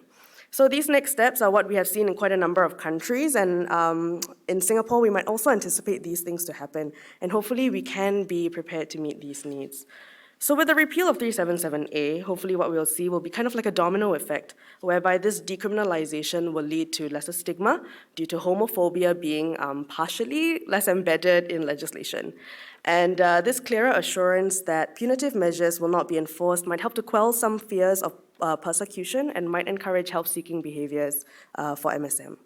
So hopefully this mitigating of stigma will also lead to a better reflection of KP numbers as people self-report, and eventually might help with facilitating differentiated prevention, treatment, and care. Next slide. Now lastly, what else must we keep in mind? So very briefly, okay, there's currently very limited data on HIV post-decriminalization, and this could potentially be looked into to assess the connections between them. So the reasons for this is because, on the one hand, countries have decriminalized homosexuality before the HIV epidemic even started, so it's difficult to compare the HIV landscape pre and post decriminalization. On the other hand, many countries started decriminalizing relatively recently, which might make it slightly difficult to notice trends or changes. So what we have, of course, are more short-term effects, and we have yet to see things over a longer period of time. Secondly, post-repeal, sex education will not include LGBTQ+ materials, so queerness and queer sexual health will not be taught to students still. Yes, the HPB has a rather comprehensive webpage on LGBTQ+ sexual health, but this information must reach key populations. Okay, thirdly, we can expect that the violence against LGBTQ+ and people living with HIV will likely still remain. By violence, I don't necessarily just mean physical violence, but also things like bullying in schools, family-based violence, intimate partner violence, and social isolation. So we have seen this continue to happen in countries that have decriminalized homosexuality. So in Peru, for example, punitive laws and policies are removed, and policies of access to care for sexual minorities have already been implemented, and all this has been happening since 1924. But stigmatizing cultural attitudes towards homosexuality are still very much prevalent, and numbers in the MSM community remain high. So as I said, it's all multifactorial, right? It's not just about decriminalization. A more recent example would be in India, where we actually saw an increase in violence against LGBTQ+ individuals post-decriminalization. And the quote that I have here says that change has been primarily for the urban privileged few. So MSM are still being discriminated against, and HIV prevalence in MSM is still higher than the general population. As mentioned earlier, treatment adherence is also impacted by perceived stigma, right, experienced by individuals with multiple concurrent marginalized identities. This suggests that an intersectional approach might be needed, which is to say that we must consider how minority racial and gender identities, as well as socioeconomic standing, might also factor into service delivery. So what these examples point to, and to tie back to what I said at the start of my presentation, is that even though criminal statutes against homosexuality have been removed, positive social policies should still be implemented to tackle stigma. After all, decriminalization does not automatically lead to the eradication of stigma, although I'm sure a lot of us in this room wish it were that straightforward. While the decriminalization of gay sex can create a potentially enabling environment for HIV risk reduction, it can only succeed within a larger framework that recognizes the right to sexual diversity. So it's necessary to confront these issues of homophobia and wider queerphobia based on targeted appeals to social attitudes that defend violence, persecution, and denial. In short, the response must be structural and social. Next, please. Okay, so perhaps even further down the line, as the quote says here, we might want to look toward implementing anti-discrimination legislation for people of minority gender and sexual identities. We might think about more comprehensive sex education. We might think about recognizing same-sex couples as couples rather than individuals, and testing and counseling them together has been proven to be an important strategy for HIV prevention. So to conclude, repealing 377A will likely have, next slide, will likely have a ripple effect for HIV service delivery. It encourages more positive health outcomes for MSM because criminalization leads directly into stigma and fear. But I'd like to end off with a little note to say that decriminalization still leaves a lot of room, right, for each stakeholder to reassess their new goals. And perhaps we might start thinking about what are the next steps, both structurally and socially, that we can take to get even closer to our 95, 95, 95 targets. Thank you very much.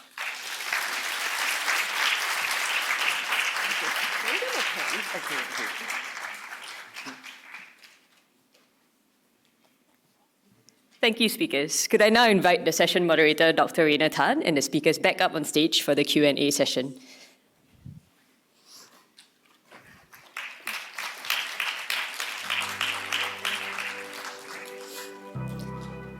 So we will now be opening the floor up to questions. If you have a question, just raise your hand. The moderator will identify you, and then a mic runner will come to your seat.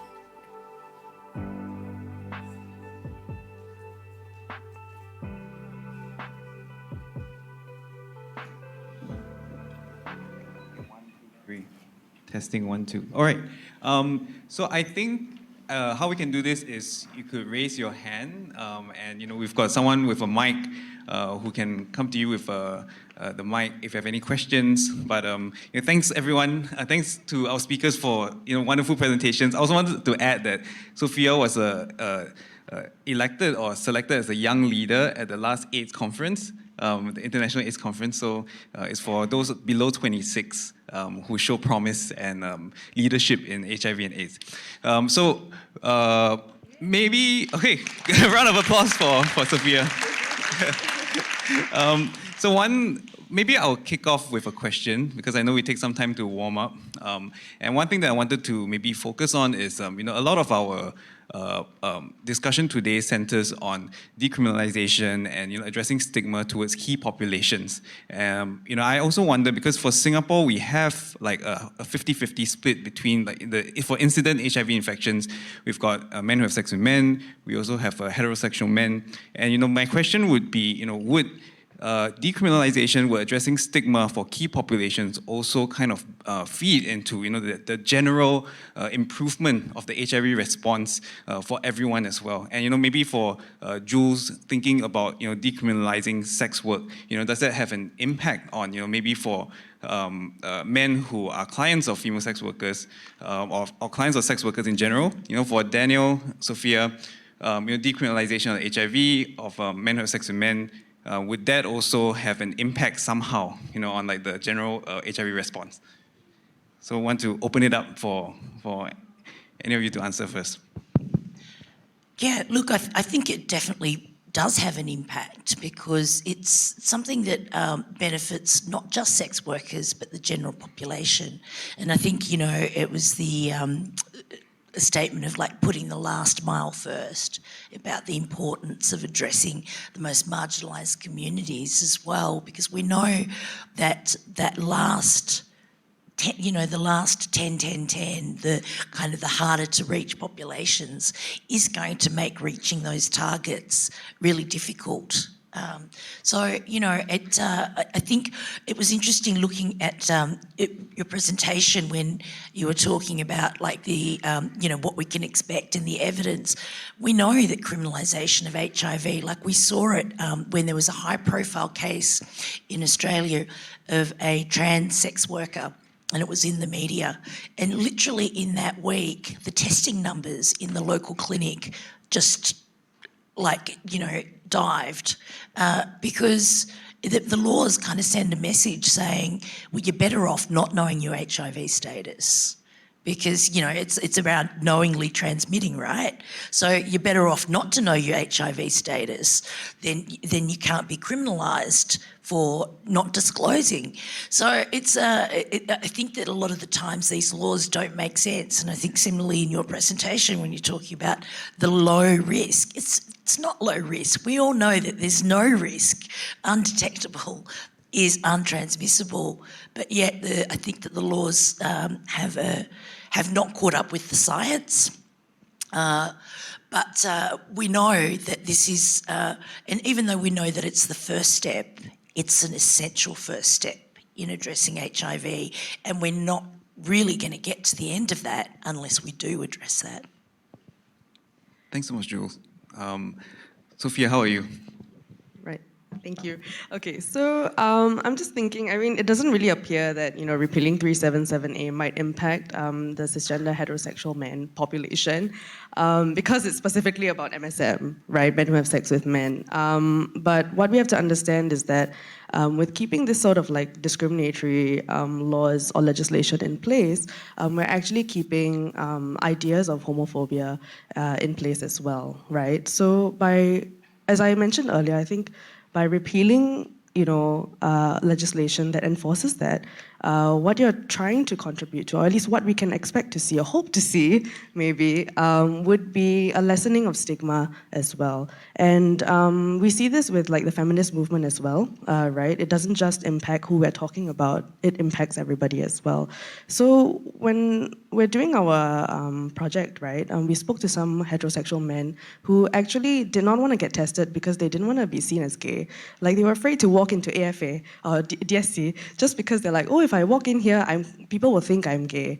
That is rooted in homophobia, right? Simply not even wanting to perceive to be, gay. Like that's ridiculous. But so the thing is, hopefully what we can see with Decrim is that if there is a lessening of stigma, maybe people, like just everybody will feel less ashamed, right, of getting an HIV test, which is really like the first step, right?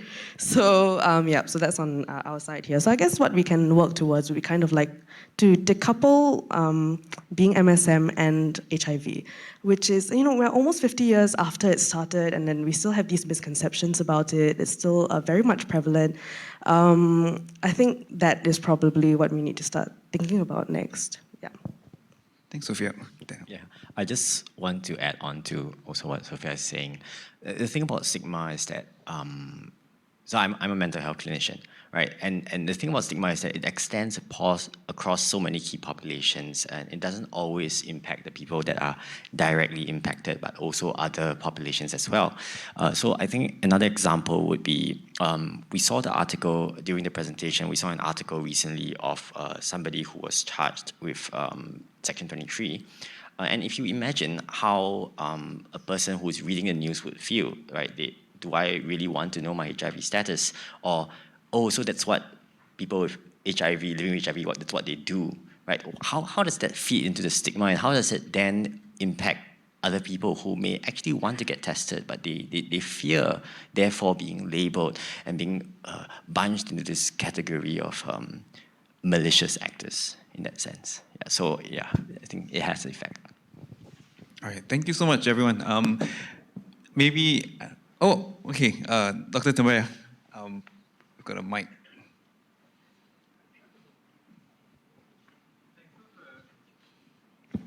Yeah, those were really interesting questions. I have presentations. I have two questions for Jules and for Daniel, and they relate to this issue of paternalism.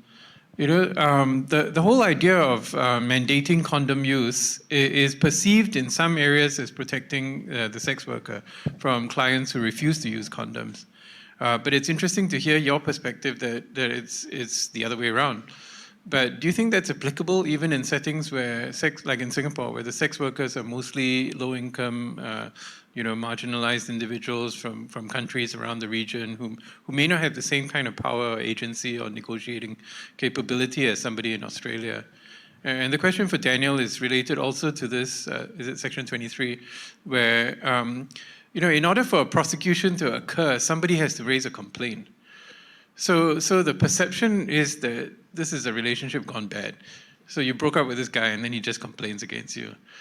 So in a way, how do you sort of mitigate or try and deal with this issue that, this law exists for you to take revenge on somebody who has dumped you? Jules, would you like to start first? Yeah. Thanks for that question. I think needs to be understood as well that the communities of sex workers in Australia are also incredibly diverse. So it's not like that there's a kind of a divide between this empowered, educated sex worker and then the poor, uneducated sex worker. It is actually a very diverse community, look, I think the issue is that it's condom use. Like, police do not belong in our bedrooms, right?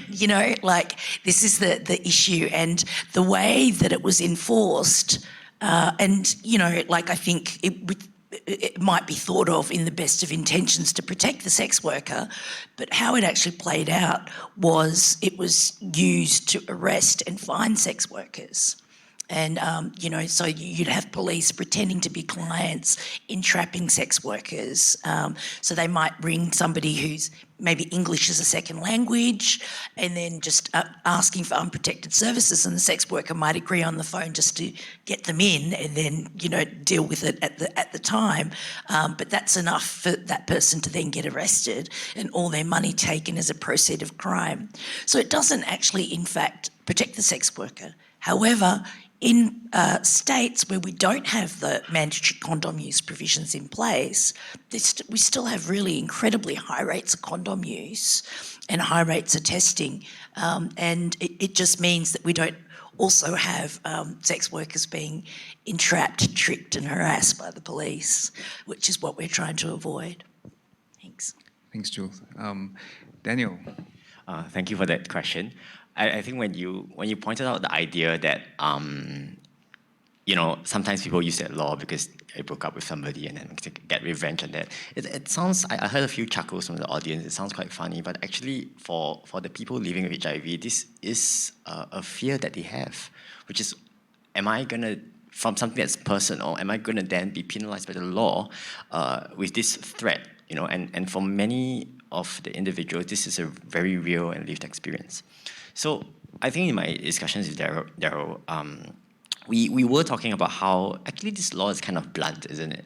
It's kind of like a blunt tool to tackle something so nuanced as relational challenges or what two or more people do, intimate or private settings, right? So I think in terms of what can be done to mitigate that, I actually think that folks at AFA, what they're doing, education, outreach, trying to destigmatize and having conversations around HIV, people living HIV, their lived experiences, I think that's a way more nuanced way than something like, I'm going to use a law and then this law seems to be disproportionately weighted against people living with HIV.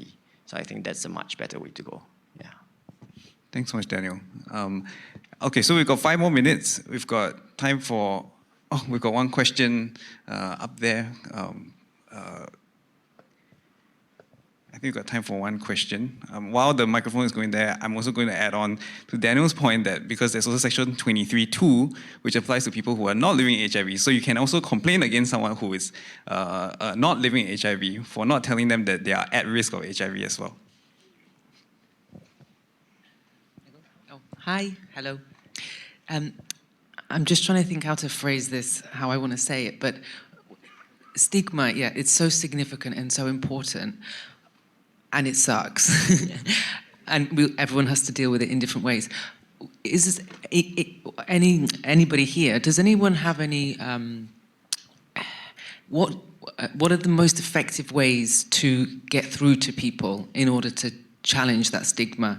Because obviously, I'm actually a volunteer with AFA and it's wonderful, but we are all a community of people who share the same values and, consider this cause very, very important.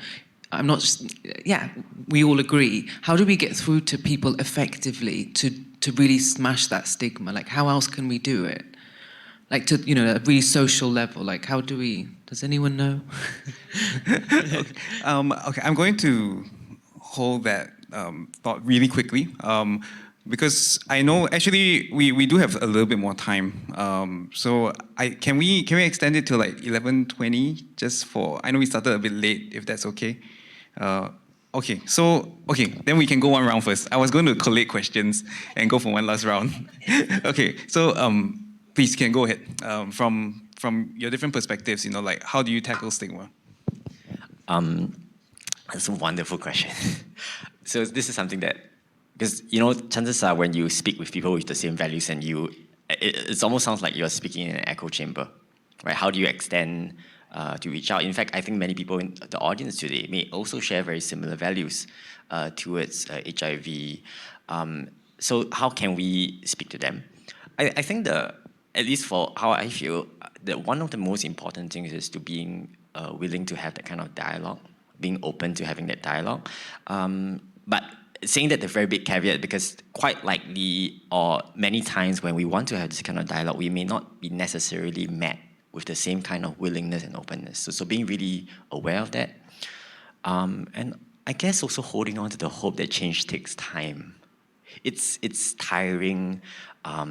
It's painful work sometimes, because for people sometimes advocating about stigma, they themselves have been on the receiving end of this kind of pain and suffering. And having that kind of conversation can sometimes re-traumatize and open certain wounds. And these are brave people. These are people who are willing to talk about it. So I think for the rest of us, I think having that courage to take the step forward, to have that conversation with somebody who doesn't necessarily agree with you, knowing fully well that it can be quite painful and hard, but yet doing it anyway. I think that will be important for us. Yeah.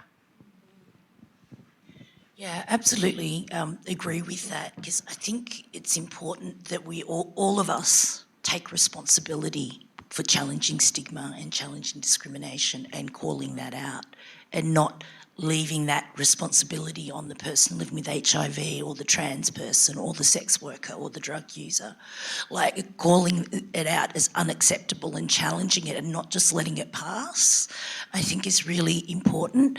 And a lot of it comes from misunderstandings. I mean, I often find people say to me, I've had meetings with politicians and they say, oh no, it's not an issue, we don't have sex workers in our area. And it's like, yeah, you do.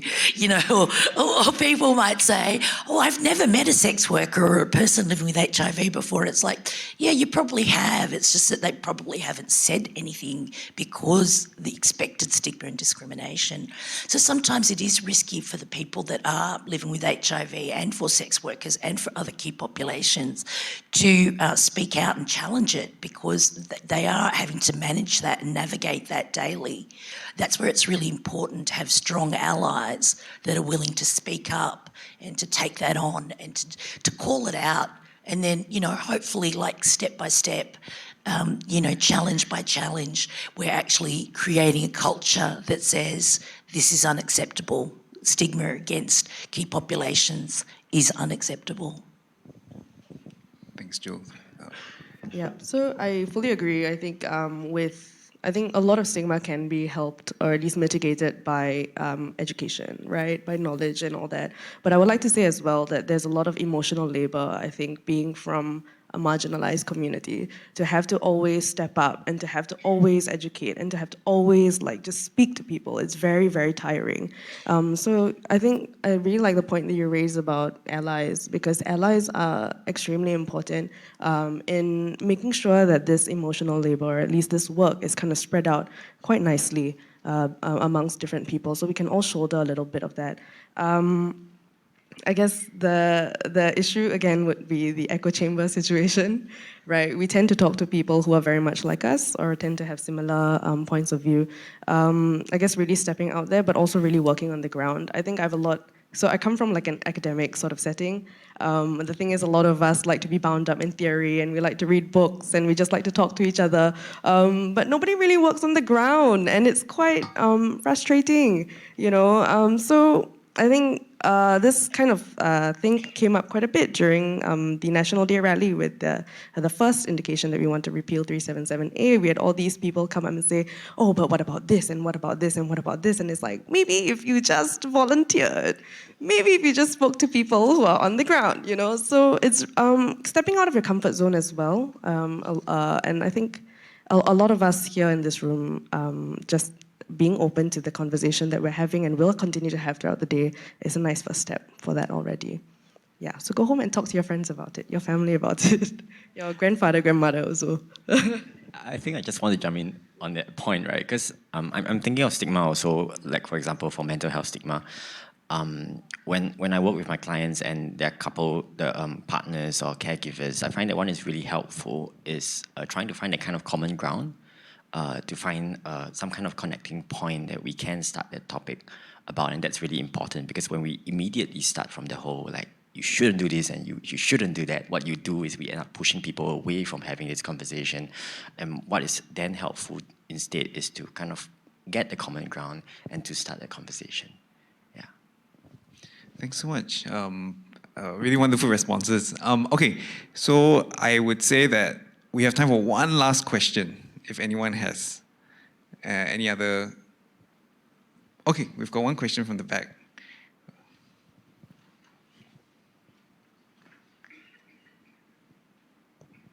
Hi, question for Daniel. With the people that you interviewed for over Zoom, right, for your study, wanted to see if you are able to share at least one story saying that I wish I found out a certain way. It might help impact our work at AFA when we talk to clients on how we can push them a certain direction to take up their own advocacy for testing, for their own health status, sexual health status, things like that. So if there's any story you can share on a person that you have interacted with over Zoom about how they wish to have found out about their status or their health. Let me make sure I get this question correct, right? So you're kind of wondering about whether there are participants who shared that they wish to find out, they wish they had found out about their status through testing. No, as in, in a way, yes. Yeah. How they would have liked to have found out about their status instead. I Instead see. of the bad experience that they had that pushed them into this. I see. Actually, I think for the participants, how they found out about their status was quite varied. So for some of them, they found out because a partner informed that they test positive for HIV, and then they went to get tested. For some of them, it was a routine testing. But I think what is striking for across a lot of participants who found out that they tested positive for HIV, regardless of the means, was the kind of fear that followed after that. The fear, the sadness, the worry that they have. Yeah, I think that was what was common across all the participants, which really tells us a lot about what then we can do to address it. Yeah. Thank you. Thanks so much, Daniel. Okay, so in closing, we've just got a few more minutes. I just want to maybe go one round. You have a closing sentence, closing statement, with 30 seconds. So keep it within time. What would you like the audience to take away? From the first session around addressing stigma. Is there something that you didn't have the opportunity to say?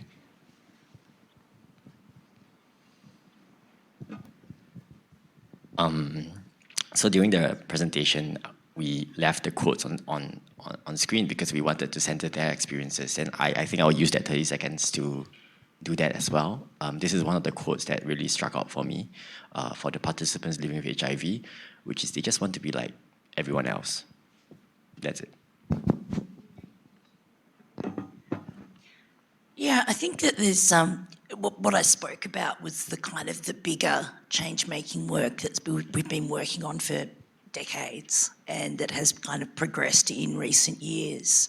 But I think in terms of addressing stigma and discrimination, there's so many levels to that. Right? Like just a daily act of, even having a badge that recognises sex work is work, showing your solidarity.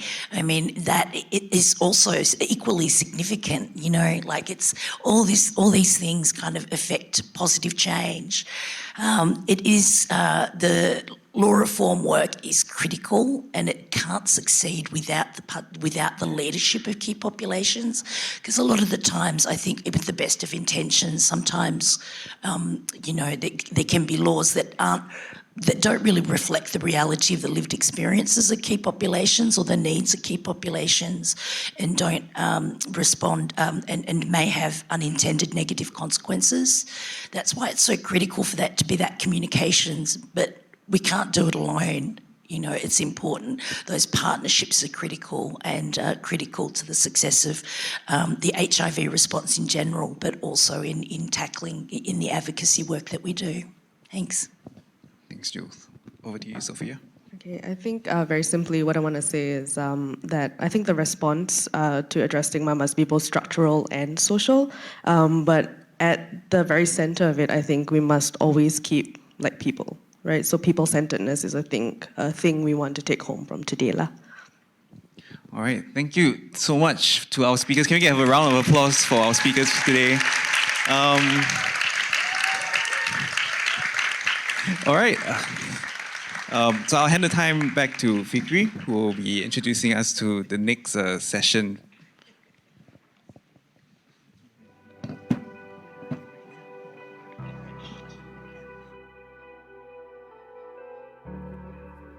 Thank you again to the speakers of the first session.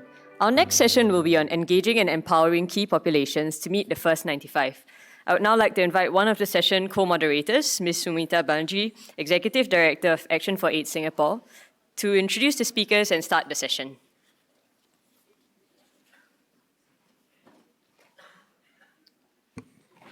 Thank you, Fikri. That was an excellent presentation, and this will actually be a good segue into the previous presentations and the previous sessions that we heard from Jules and the other presenters. So for this session, we will be looking at engaging and empowering communities to meet the first 90, but particularly we will be focusing on what a community-centered approach is, what peer-led models are, and what communities are doing to prevent HIV, as well as meet the first target, the first 95 target around testing. So without delay, I'll invite our first speaker, Dr. Anthea. Dr. Anthea is an epidemiologist. She is from the National Public Health Unit at NCID, and she will be looking at the trends around HIV testing in Singapore.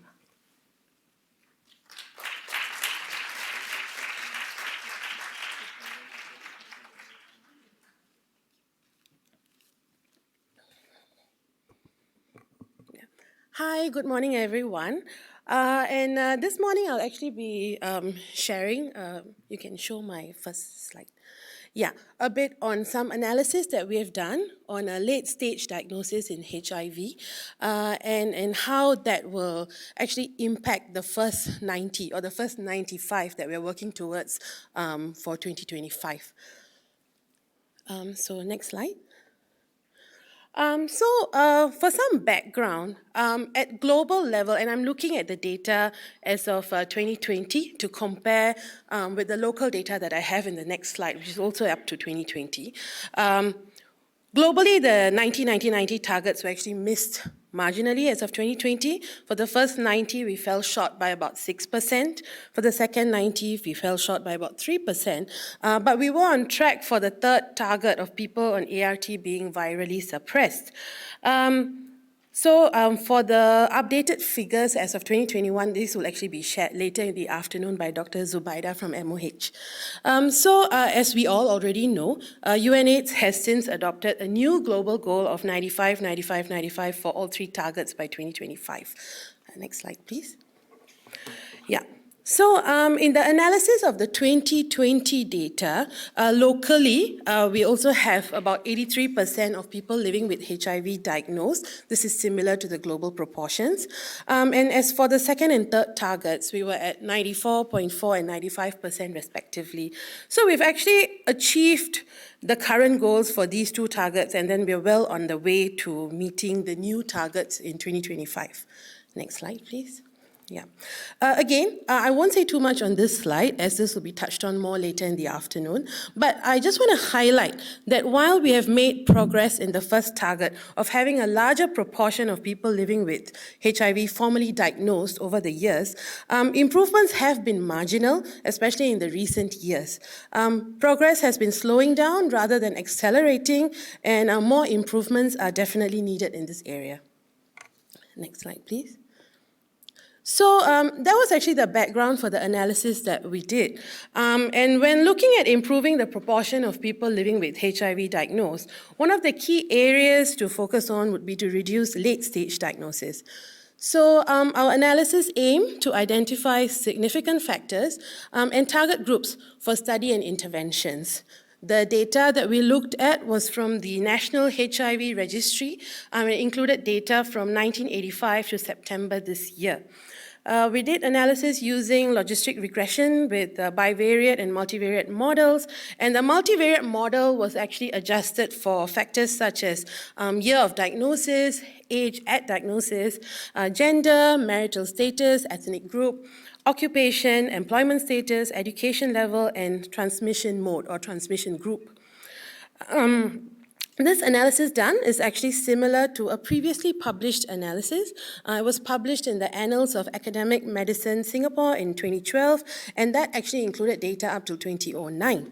Our current analysis looks at new variables such as education level, gives a bit more resolution to the occupation group variable that we looked at, And we also stratified the data by transmission groups to get better insights into the differences that can then guide the types of interventions that would be more effective in each group.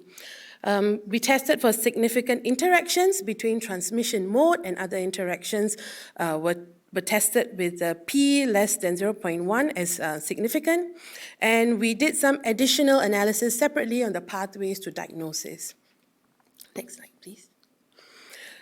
So before I share the results of the analysis, I think it's important to look at the definition of two of the key variables. So late diagnosis was actually defined as having a CD4 cell count of less than 200 per mm cube at the time of diagnosis, or developing an AIDS-defining opportunistic infection, or both. As mentioned, we also stratified the results by transmission groups, and the groups were actually defined based on the suspected primary way that the case was infected. So the first group, we call them the heterosexual males, HSM, and they're actually males with heterosexual contact indicated as their suspected primary way of being infected. The second group, men who have sex with men, MSM, are those who had homosexual contact or bisexual contact indicated. And as for the third group, others, this includes all females, and the remaining men whose suspected primary way infected could have been through other means such as blood products, IV drug use, organ transplant, etc. Yeah. Next slide, please. Yeah. So we're looking at the proportion of late-stage HIV by transmission group over the years here. And while the trends across each group seem to be fairly similar, the proportion of late-stage HIV is substantially higher by about 20-30% than that in the MSM group, in the HSM group across most time periods. So there's no clear change over time, except for an increase of about 10% in the HSM group and about 15% in the MSM group in the pandemic years. One thing I'd like to point out is that during our analysis, we also identified a group of cases who are actually being diagnosed outside of Singapore in some way, and then they present later into our care system. So while the number of these cases in this group actually increased during the pandemic years, so we're talking about 29 cases compared to 5 cases in total prior to 2020. This was actually not a major reason for the increase in the proportion of late-stage diagnosis, as actually only 3 cases met the definition. Next slide, please. Yeah. So when you look at the absolute numbers, so we actually projected the total numbers for 2020 to 2022 based on the 9 months, on the 33 months of data that we had. And the number of cases presenting at late stage HIV by the end of this 2022 period is projected to be less than 2017 to 2019. And this is actually consistent with the recent gradient of decrease across the transmission groups. However, if you look carefully, there is a marked decrease in the non-late stage HIV cases in both the HSM and MSM groups. So the number of cases from 2020 to 2022 is actually about half of 2017 to 2019. So the increase in the proportion of late-stage HIV is therefore not attributed to the absolute numbers, but rather more so due to the smaller denominator. And this may actually indicate decreased opportunities for transmission in the face of the pandemic and the control measures that were actually enforced during this period. Next slide, please. Yeah. So now I'll share some of the results from our analysis, and we found that in the multivariate model of our analysis that the older age groups were more at risk of being diagnosed at late stage with statistically significant high adjusted odds ratios. The HSM group was also noted to be more likely to have a late stage diagnosis, and we also found that those who were of a lower education level were more likely to have a late stage diagnosis. Next slide, please. Yeah, so this is just to illustrate that when we stratified the proportions of late-stage diagnosis by transmission group, we found that across all education levels, the HSM actually had a higher proportion of cases being diagnosed at late stage compared to the MSM. Next slide, please. So when we considered the employment status of the cases, being unemployed was significantly associated with an increased chance of being diagnosed at late stage. Prisoners were significantly less likely to be diagnosed at late stage, and this is probably due to the regular screening that they have at prisons. Next slide, please. Yeah.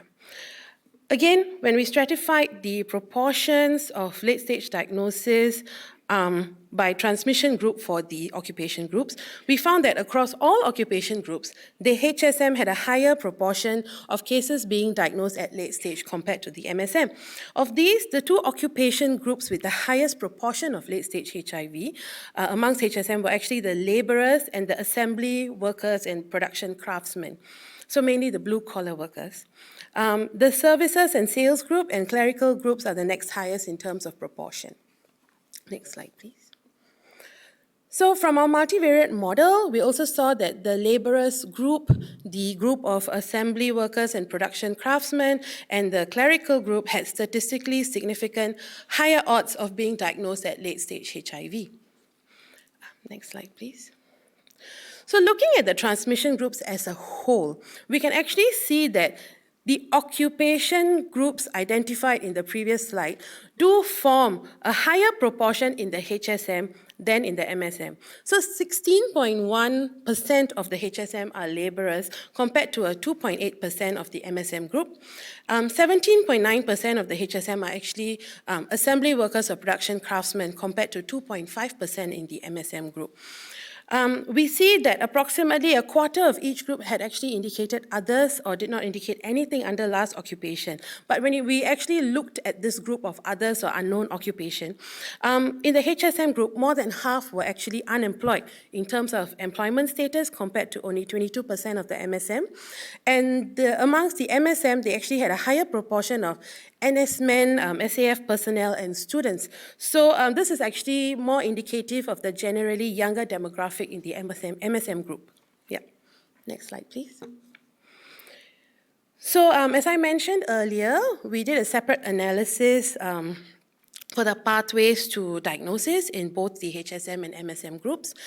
And there was less late-stage HIV seen when diagnosed on screening for both high and low risk groups. So we're talking about, like, for high risk groups, this is screening done at prisons or screening of masseuse, screening at the anti-vice enforcement units or medical scheme applicants. Yeah, and for the lower risk groups, we're talking about antenatal screening, screening done at blood donation, SAF screening, employment screening, and just like normal health screening that people go for. Yeah, and also there was less late-stage HIV diagnosed when there was voluntary testing. So the self-initiated testing was actually defined by those who actually had a recent risk behavior that they self-reported, or they actually went for testing based on their own request. Yeah. Diagnosis during the course of medical care is actually very strongly associated with late-stage HIV in both the HSM and MSM groups. Next slide, please. Yeah. So when we looked at how the HSM and the MSM were being diagnosed in general, we found that 30% more of HIV diagnosis was actually picked up during medical care in the HSM group compared to the MSM. And self-initiated testing actually accounts for less than 6% of HIV diagnosis in the HSM, which is approximately 20% less than the MSM. So this may actually indicate a difference in attitudes towards testing and a self-perception of risk in both these groups. More strategies are definitely needed to increase the uptake of anonymous and self-initiated testing in both these groups, but more so in the HSM. Next slide, please. Yeah, so to conclude, we're likely to meet the UNAIDS targets, 2025 targets of 95% of diagnosed people on ART and 95% of people being virally suppressed, those on ART. In fact, for the latter, we're already on target. As of 2020, though we have seen some improvement, we have still not reached the target of 90% of people living with HIV being diagnosed. The diagnosis for HSM continue to be mainly through HIV symptoms and medical care, and mostly they are in late-stage HIV at the point of diagnosis. Next, please. Yeah. So, as mentioned, some of the key groups associated with the late diagnosis would be those of lower education level, those working as laborers, assembly workers, and product craftsmen. And strategies to enhance earlier diagnosis of HIV actually need to focus on increasing the health-seeking behaviors in these population subgroups identified, and perhaps find more unique entry points to target interventions. Yeah. Next, please. Next slide. Yeah, so I'd just like to acknowledge the National Public Health Epidemiology Unit, especially the National HIV Registry team, and the National HIV Program and the Ministry of Education for their contributions and their insights. And thank you everyone for being a great audience, and yep, enjoy the rest of the day. Thanks.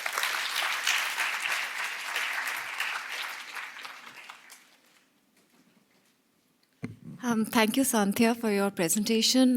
We'll ask for questions from the audience later during the panel session. I would now like to invite Dr. Ritu Jain. Ritu is a senior lecturer at NTU. She did a study looking at stigma and discrimination and how it affects decision-making among persons living with HIV. So Ritu,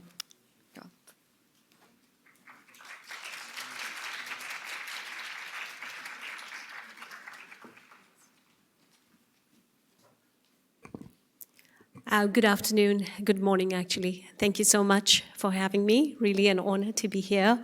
I'm going to be presenting on behalf of our team. Some of the team members are here. Really happy to see you all. The title of my talk is, or rather the theme is related to barriers to HIV testing among key populations. And the data that I'm sharing with you today comes from our study, which was centered around assessing the effect of stigma and discrimination on the health decisions among people living with HIV in Singapore. Next. Okay, so the objective of our study was to identify barriers to HIV testing or facilitators to HIV testing among PLHIV, and we used an interdisciplinary approach. We had a very short timeline actually to collect data, which was July of last year until sort of December end. In 5 months, the team managed to collect a phenomenal amount of data, and we primarily used semi-structured interviews and some demographic questionnaires. Our sample population was PLHIV, as well as allied healthcare professionals and physicians who cater primarily to populations living with HIV. Our topics that we focused on were around testing behavior, how do people test, experiences of diagnosis, navigating healthcare attitudes, etc. And we analyzed our data using thematic analysis. Next. Next. So you can see here on this figure, we had about 73 participants, of whom 56 were PLHIV. Next. And we recruited these participants through word of mouth as well as through Clinic J of NCID, as well as through the support of AFA.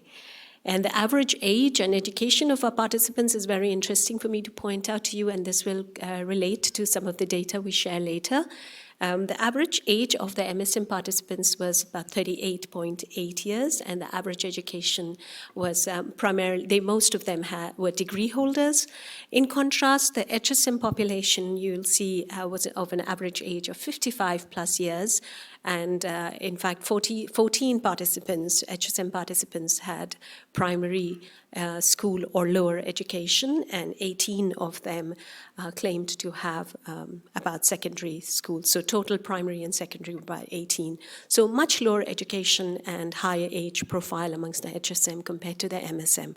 This will be pertinent in the data that we share next. Next.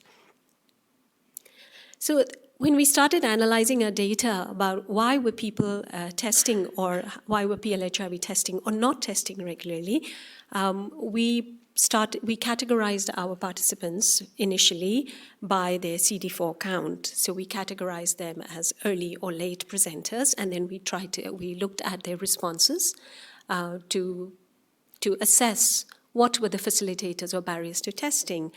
Next. Unfortunately, when we tried to look at the themes that emerged, we didn't find much differentiation between the two categories, MSM and HSM, late and early. So if you see the themes that we looked at on the left column, you'll see fear, denial, and lack of knowledge as the primary themes. Amongst MSM late and MSM early, there was barely any differentiation, and similarly amongst HSM, we didn't find anything clearly differentiated between these two key populations. Next. So of the total count of responses, which we classified as fear, lack of knowledge, or denial, there wasn't much differentiation. Next. Similarly for HSM. Next. And so we revised our categorization, and we looked at, rather than CD4 count, we looked at the participants on the basis of, we looked at the responses on what were the barriers between MSM and HSM, regular testers and non-regular testers? So of all the MSM who were testing regularly, what were the motivators to testing and what were the barriers? Similarly, amongst the HSM, what were the facilitators to testing and what were the barriers? Next. Surprisingly, and satisfyingly, we found that amongst the MSM non-regular and regular testers, we were able to see a differentiation. Next. And more surprisingly, we found that amongst the HSM population, there was nothing called regular testers. So everyone amongst the HSM population were classified as non-regular testers. So in case you're wondering what is regularity of testing or how do we classify them as regular or non-regular, this was participant defined. Participants who claimed to be regular testers gave any kind of a response from testing every 6 months or 12 months, etc. Next. So amongst the main barriers identified, we looked amongst the HSM population, we found two main barriers, denial and lack of knowledge, as it was denial and lack of knowledge were the two main barriers, but a lot of this denial could be traced to a lack of knowledge, which I'll explain later. Denial we identified or defined as denial of responsibility to know one's discover or know one's status, denial of one's condition of being HIV positive, and lack of knowledge. We defined as basic knowledge on transmission mechanism, access to or knowledge of information around what is HIV, how it's diagnosed, where is testing, where are testing services accessible, etc., and a miscalculation of risk. So amongst the HSM population, non-testers primarily gave these two, and amongst the MSM, the main barriers to testing were fear and denial. Fear was undefined fear, fear of the discovery of one's homosexual status or identity, fear of the disease, etc. And denial was related, quite similar to the HSM population, denial of responsibility to one's status, one's condition, and a feeling of invincibility. You live only once and you might as well, and nothing will happen to you. Next. Next. So here is some data from our participants on what denial meant to them and what lack of knowledge meant to them. So on the left, you'll see a participant says, I was very shy, I wasn't very serious, or I was scared, I didn't want to face the reality. etc. On the right, lack of knowledge. Some of the participants mentioned things like, I just know a little bit that HIV is transmitted amongst the gay community or something, and I don't see a need to test regularly, or lack of knowledge about what AFA is, that it's mostly to help the homosexual population rather than anyone else, and also fear of repercussions from institutional repercussions or structural repercussions. Next. So the team feels, based on our findings, some recommendations that we'd like to make for the HSM population is that, the recommendations that we make are not just based on our analysis of data, but from input from amongst the participants, which is the top 3 rows are PLHIV and the bottom 3 are healthcare professionals and allied healthcare workers. There's a consistency and echoing of recommendations from the communities as well as from the professional community that care for them. So primarily we feel there's a great need for a platform that permit anonymity, particularly for the HSM population. There is a lack of community, which discourages access to information as well as action. And one of the platforms that our participants expressed a desire for would be something like a WhatsApp group, or which we know is not anonymous, but Telegram. And we also know that these channels do exist, but most of our participants were not aware of these platforms. The need for community education initiatives was another one that came up. Our healthcare professionals also felt that this was very important, and the need for a psychologically safe space for PLHIV, as well as the need to foster an HSM community of people for the community, and greater education for at-risk HSM population. Next. So next. For the HSM population, our conclusions were that for the HSM population exhibit low to no testing behavior, and all the detection amongst the HSM population is largely accidental. There's no proactive testing amongst HSM or regular testing. And the lack of a lot of the miscalculation of risk or lack of knowledge comes from, or the erroneous judgment comes from lack of information and knowledge. So to summarize, information, education, HSM-specific community platforms, and going back to my earlier, the earlier slide on education and higher and senior ages of the HSM population, we feel that it's very important for us to have language-specific communication programs for the older HSM population who are likely to be more comfortable in dialects or in Malay or Mandarin rather than in English. Next. For the MSM population, next. For the MSM population, here is some data from our participants. On the left, you'll see the MSM population similarly feel that one of the barriers to testing is that they have an undefined fear, or what we call is the unknown fear of, they simply don't know what they should be afraid of, but they are afraid. So it is the stigma, and there's fear that they'll get penalized by the law if they are HIV positive, and they'll be accused of other kind of illegal behavior, such as taking drugs, and also a disclosure of their homosexual identity. So that was the predominant fear amongst the MSM population, and partly there is denial as well that's prevalent amongst the MSM population, which is something like they don't see the importance of testing.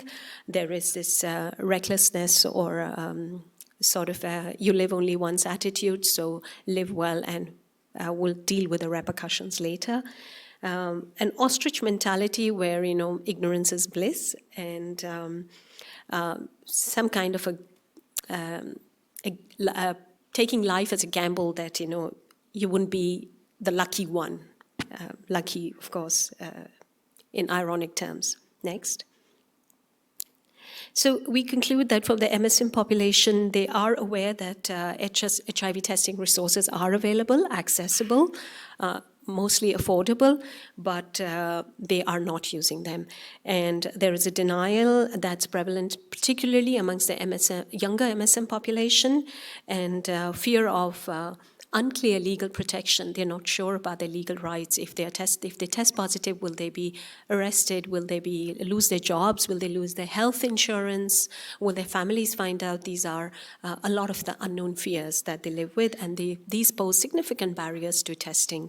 So we recommend that there should be targeted information and education for this population, young MSM population, clear legal protection, and more affordable variety of affordable options in different spaces other than just the ones that are currently being used. Next. So, sorry, could you just go back to the previous slide? Yeah, for the HSM, to summarize, information and education and HSM-specific education platforms in dialects or Mandarin, and prioritizing HIV testing at primary care sites. For the MSM population whose main barriers to testing are denial and fear of unknown repercussions, we recommend that there should be targeted information and education for the young population, clear legal protection, and affordable testing options. Next. So in conclusion, I'd like to thank my team members, Jan Dewal sitting there, Sophia Hyder, Dr. Chen Seong there, and Sumita, thank you. Roy, not sure if Roy's here, and a very, very big hand to Rayner Tan, my co-investigator. Thank you so much.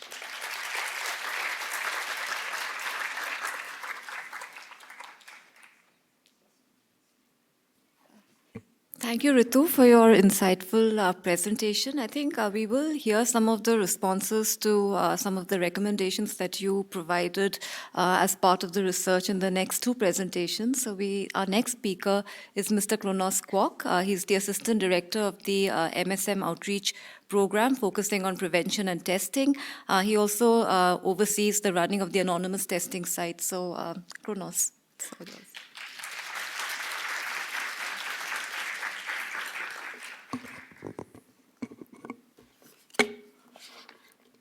Good morning, colleagues, friends, and guests. The last time I stood in front of this crowd was back in 2019, during the launch of the Community Blueprint, before COVID and everything went a bit crazy. The past 3 years have been difficult for everyone, and the pandemic has indeed changed many aspects of our lives. My talk today is entitled Navigating Community Engagement to Drive Awareness for HIV Prevention amongst MSM in the Era of Global Pandemics. COVID has indeed changed a lot of how outreach and engagement is conducted, especially so with the lingering threat of the next pandemic just around the corner. If there is one thing we learned, it is that we have to stay nimble and be able to pivot at a moment's notice so that we can continue progressing towards the goal of ending HIV in Singapore. Next slide, please. In the next 10 minutes or so, I hope to take you through the impact of COVID on the MSM testing and outreach program and how we managed to pivot to online engagement with some level of success. Next, I will share how my team has been driving HIV testing at outreach locations despite the many restrictions, as well as efforts in improving PrEP access to high-risk MSM. During the pandemic, our work also evolved and gone beyond HIV prevention, and I will touch on some of the new initiatives we have before ending with some thoughts on how we can move the needle on HIV prevention amongst MSM in Singapore. Next slide, please. So during COVID, with the lockdowns and social distancing restrictions, HIV testing amongst MSM took a hit in 2020, with numbers falling by almost 40%.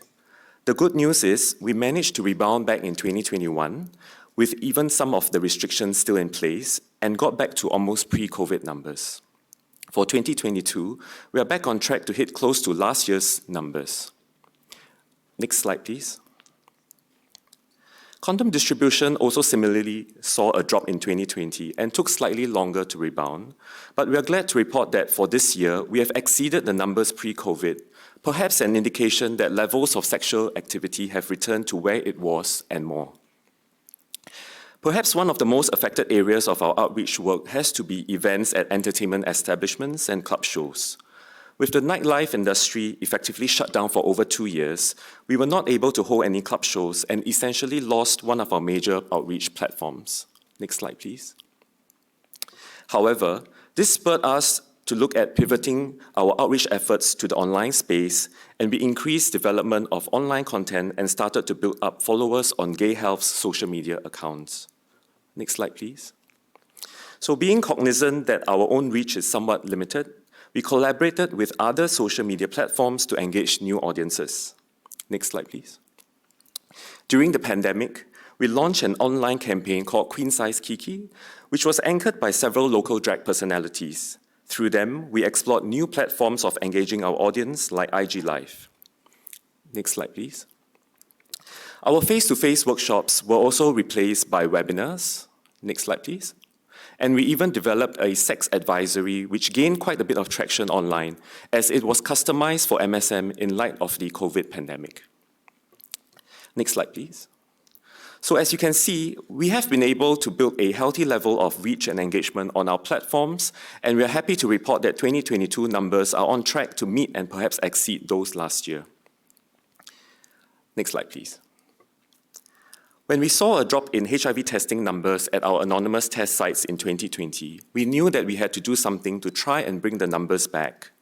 We decided to run monthly regular HIV testing services at outreach locations which were frequented by MSM patrons. Although a few clubs were closed, some were converted to bars and F&B establishments. As such, we stationed our mobile testing van once a month to catch MSM who patronized the establishments at New Road. Although we had to adjust the process and timings of our service according to prevailing regulations, we managed to still operate mostly throughout 2021 and 2022. Another outreach location we ventured into are sex on-premises venues like saunas. We managed to develop a good working relationship with the business owners and are too able to offer HIV testing services there monthly. Numbers aside, these outreach testing efforts are important as it helps us gain traction and mindshare amongst the MSM whom we engage. Even our mere presence at the venues go a long way in helping to normalize testing and acts as reminders to those who may not test. Next slide, please. We were able to get close to 1,000 MSM tested through this effort in 2021, and we are looking to be on track to reaching the same number for 2022. Next slide, please. In the area of PrEP, we took a two-pronged approach. First, we tried to increase awareness for PrEP amongst MSM through our social media content. We developed a series of education posts on PrEP, which included links on where and how to get PrEP in Singapore. Next slide, please. Next, we conducted PrEP workshops and also provided our peer counselors at our test sites with up-to-date information on PrEP so that they can discuss PrEP use with MSM clients in a safe space.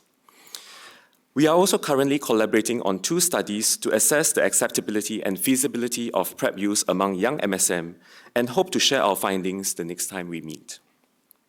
Next slide, please. So in the past 2 years, our work continues to evolve, and we have now expanded our focus beyond HIV prevention by providing chlamydia and gonorrhea testing services at the ATS since July 2021. Over 90% of the clients who have taken these tests are MSM, and our peer counselors now provide chlamydia and gonorrhea information as part of the sexual health counseling service. Next slide, please. The number of tests conducted this year have almost doubled from last year, and we are catching quite a significant number of positive cases who are subsequently linked to DSC for treatment. Next slide, please. And on the social media front, we have also been consistently churning out content to spread awareness for common STIs that affect MSM. Next slide, please. So while the threat of COVID began tapering off this year, we saw the rise of a new threat from around the middle of the year that seemed to affect MSM more than any other population. Between June to September, we watched with great concern as global mpox numbers continue to rise. Being one of the key community groups that provided sexual health-related information and services to MSM, we saw the need to try and address and manage the emerging threat of mpox. We developed MSM-centered information on mpox to increase awareness on social media. We also used our community testing and outreach locations as informal mpox surveillance points. We even held an online meeting with several community stakeholders to update them on risk mitigation factors. Fortunately, the number of mpox cases remained low in Singapore, and we recently initiated an informal community survey to gather ground sensing on the demand for the mpox vaccine, which we hope will help advocate for a rollout of the mpox vaccine here. Next slide, please. Next slide, please. So before I end my segment, seeing that we are less than a decade away from 2030, I thought I would share some thoughts on how we can move the needle on HIV prevention amongst MSM. First, we need to look into developing a differentiated service delivery model for prevention messaging, as one size does not fit all. The traditional ABC model and messaging may work for the general population, but does not speak well to the MSM audience.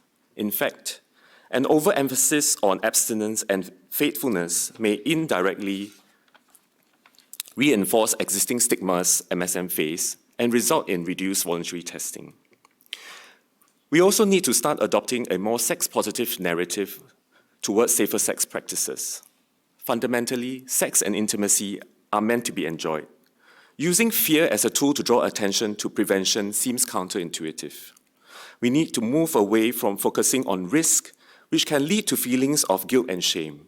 Instead, perhaps we can look at telling people how sex can be better enjoyed through safer practices. Second, next slide, please. We have to provide an integrated package of sexual health services so as to meet the needs of MSM regardless of who they are.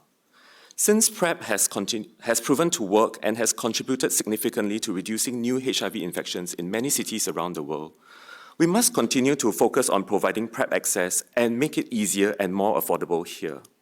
Currently, PrEP is mostly out of reach to young MSM, who are those who really need it the most, and this has to be addressed immediately. Coupled with improving PrEP access, there is a need to expand our focus to cover overall STI prevention and testing and provide a comprehensive suite of sexual health services. We need to better develop strategies to reach the more at-risk MSM subgroups. The number of new infections contributed by young MSM continue to be a concern. We should perhaps look upstream in our prevention efforts and start looking into capacity building of sexuality education provided in schools.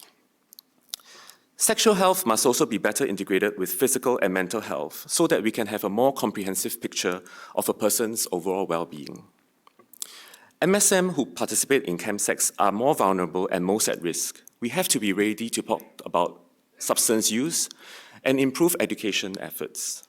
We also need to provide more safe spaces for testing and counseling and support community groups like the Greenhouse, if we really want to have an impact on this hidden population. I will leave Alaric who will be speaking after me, to further elaborate on this. In conclusion, this year has been a watershed year for the MSM community in Singapore with the repeal of 377A.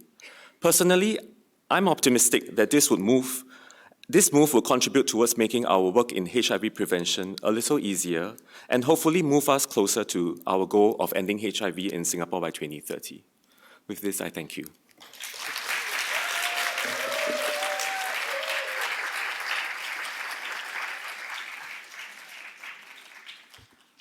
Thank you, Pronos, for the detailed presentation on all the prevention initiatives and testing program that the MSM program has been engaging in.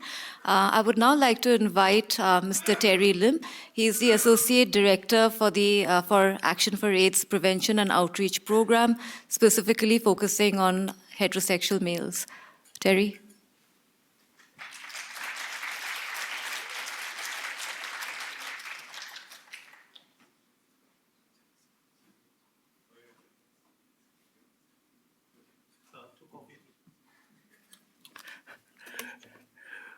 Wow, this is so bright.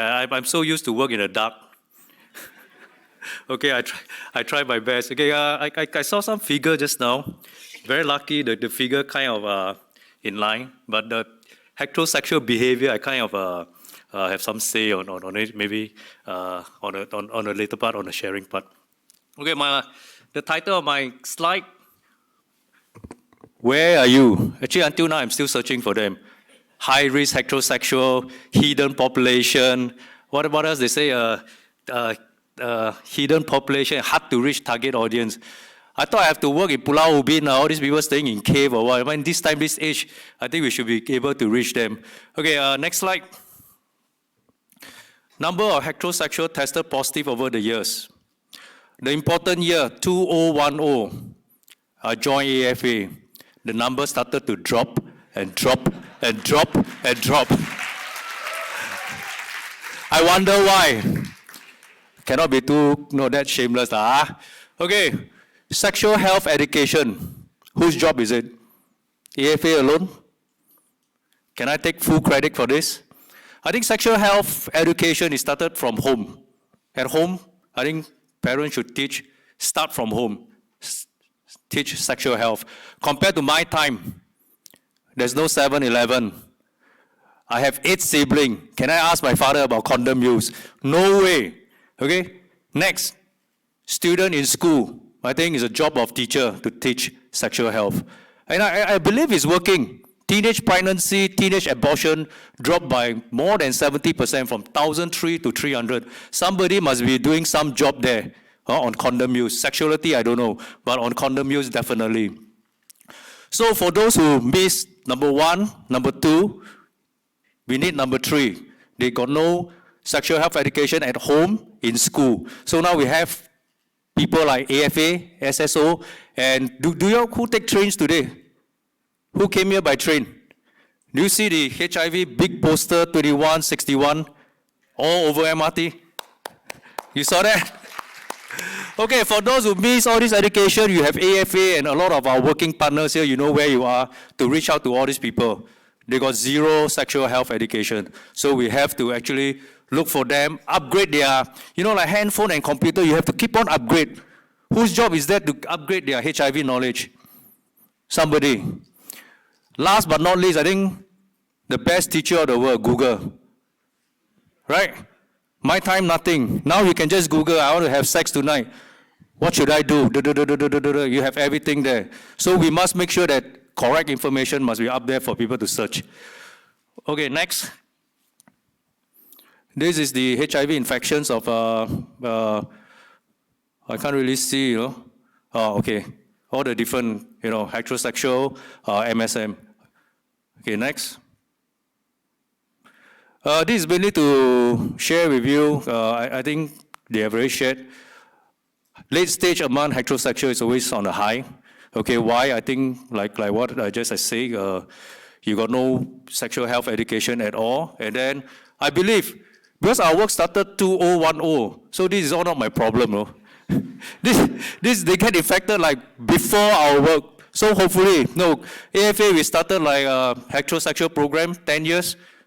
So, hope so. In 2 years' time, I can come up and share late stage going down by 10, 20%. Theoretically, by right, we shall see. Next. Okay, this is the number of tests at ATS and our mobile, just at ATS. How you read the chart? As I read, okay, same thing, 2010 we started. Our program number 1 is condom use. We go all out to all the places, clubs and everywhere. When you tell people to use condom, probably the program works. You use condom, you don't need to take tests. So what happened to 2020 and 2021? Among heterosexual tests went down. Heterosexual, as you know, we don't have a community. MSM went up. MSM, you can engage them through community. Their community group, social media, hetero zero. Okay, we don't have a community that we can go to during the pandemic to reach out to them. And we only did 4 shows. Absolutely, nobody came to test. Next. The good news. So overall, heterosexual down by 55% since 2009. Is that enough? Shall we stop the work, or have we reached, the 95 or 0? I think we shouldn't think that. We should continue. Next. So what is the problem? Same thing, okay? Late stage amount hetero is always on a high. Voluntary testing is always low. It's always below 10%. I want to bring up this figure and bring down the late stage. So we now know the two major problems of heterosexual. Next. You know the issue, we come up with a solution. Once you have the problem, you have to come up with a solution. Continue to ask people to practice consistent condom use, okay? And then to increase early voluntary testing. You guys know the benefit of early testing. Next. So is that simple? So you have the issue, you have the solution, get more people to test. That's so simple. But as you know, heterosexual sex is all about lies. True. Nobody get to put up their hand. Okay, normal relationship, okay. Outside of normal relationship, no hetero will share with you, I'm going overseas to have this sex with this woman, that woman, that woman. I have 5 sexual partners. No. Okay? Tonight I'm going to have meeting with this, and then I'm going to play golf, this, no, all are lies. Okay. So it's very hard to, get the truth from heterosexual. What I say is a kind of hidden behavior and hard to assess information, not so much hard to assess audience. To me, these are hidden behavior that we will not share with anyone at all. Hard to assess information. Same when those hetero came to AFA, they fill up the survey form. Do you buy sex? No. Do you this? Do you go club? No. Everything is no. Then why do you need to take tests? Oh no, I eat some chicken rice, I got some blood coming out, so I'm worried. So all kinds of excuses, but I told my staff, regardless what kind of excuses they give, okay, take a test. They will not admit. No straight guy will come to ATS, oh yeah, I have 3 sexual partners, I buy sex in Thailand, I buy sex. No. It will not happen. So the information there is all, see how you take it. So, simple. Who are they? How many of them in Singapore? When we reach out to them, what are we going to say to them? Okay, let me show a hand. How many of you think that out of 10, how many are high-risk men? That means they have a casual sex partner, they will buy sex. 5? More than 5? More than 5? So Singapore, 16-year-old to 60-year-old, 2.4 million. If you say more than 5, I'm actually reaching out to 1.2 million. High-risk heterosexual. Okay, stop thinking. I'm just throwing numbers, okay? Okay, come. Next.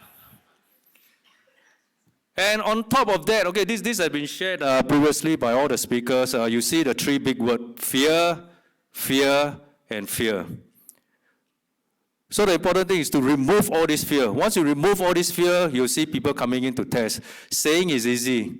But there's one comment saying that straight guy feel that they feel that when they come to ATS and DSC, people will discriminate them or they see them as gay. I don't think so. I don't think so. Not at all, actually. Straight guy, what we fear, beside all this, we don't want to go to see a doctor because we are afraid that they'll laugh at our English. You already say low education, blue collar, and this. They're very afraid that, wow, 我的英语讲不好，等一下 they laugh at me. And then worse, they say 我叫鸡. Straight guy very worried. So they very, wow, you say that I go for prostitution, this and that. That kind of fear, so we don't want to come.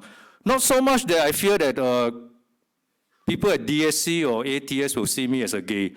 Never before. Straight guy always remember these 2 locations. Back in the 80s, Middle Road.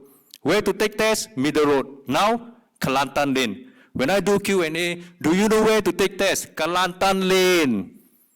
No fear. Kelantan Lane, cheap, service, the best. It's the cheapest and you get service, good service from DSC, ATS. I don't think straight guys are afraid that they have been... Okay, continue. Okay, next. So what is AFA doing with all this problem and all this issue? Let me share what is the best outreach work for the past 2 years. Campaign. What is the best campaign? COVID. The best campaign, meaning when you stay at home, you on the TV, there's information. You read the radio, you listen to the radio, from the paper, social media. At home, you have all the information. COVID, put on your mask, social distancing, this and that. When you're out of your home, there are posters everywhere, there are social ambassadors going down, there are grassroots people going down. A successful campaign is when you can reach to the last man sitting at a coffee shop without handphone, without TV, know that social distancing, I must put on a mask, I must go for vaccine. That is the best campaign that you can have. Can AFA do that?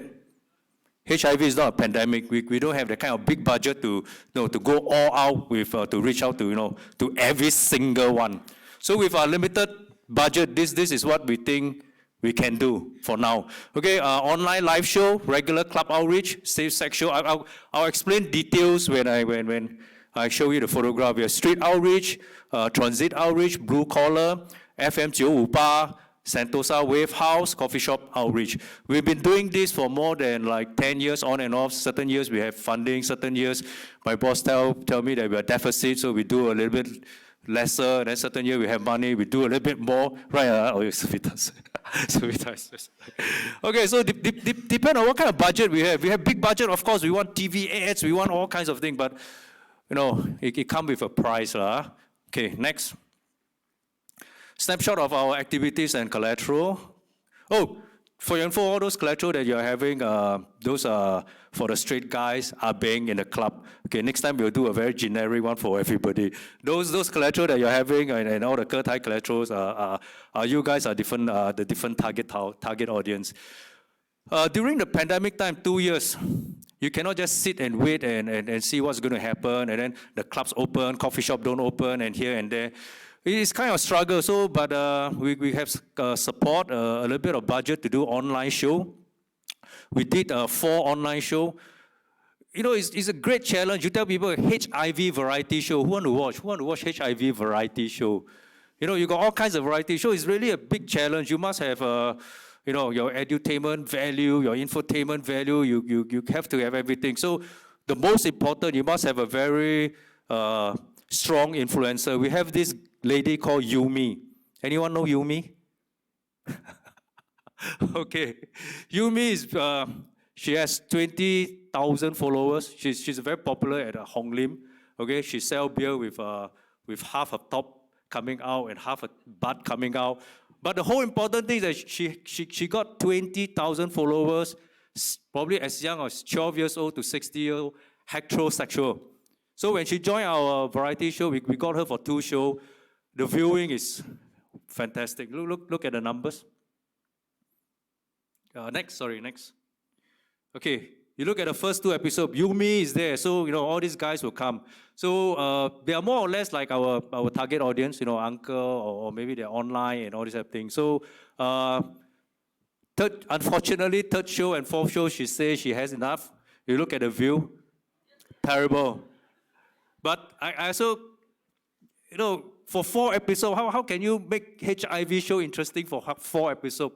If you guys have any idea, you still can catch this at YouTube. If you have any ideas, to improve on online show, which I hated a lot. I really hate online show and online Zoom and all this compared to, in-person kind of show and talk. Next. Okay, club outreach. What kind of club? All the way from Joo Chiat to Chinatown. We have about 300. Last count, about 300. All these are before pandemic. We have 300 to 350 such clubs. They call it an entertainment establishment. Firstly, you must have about 20, 30 indirect sex workers working inside. Okay, we have all the indirect sex workers working inside. We have information from medical social workers that our boys are, most of their patients, the younger patients, they visited entertainment establishment. We have all this information as a SSO.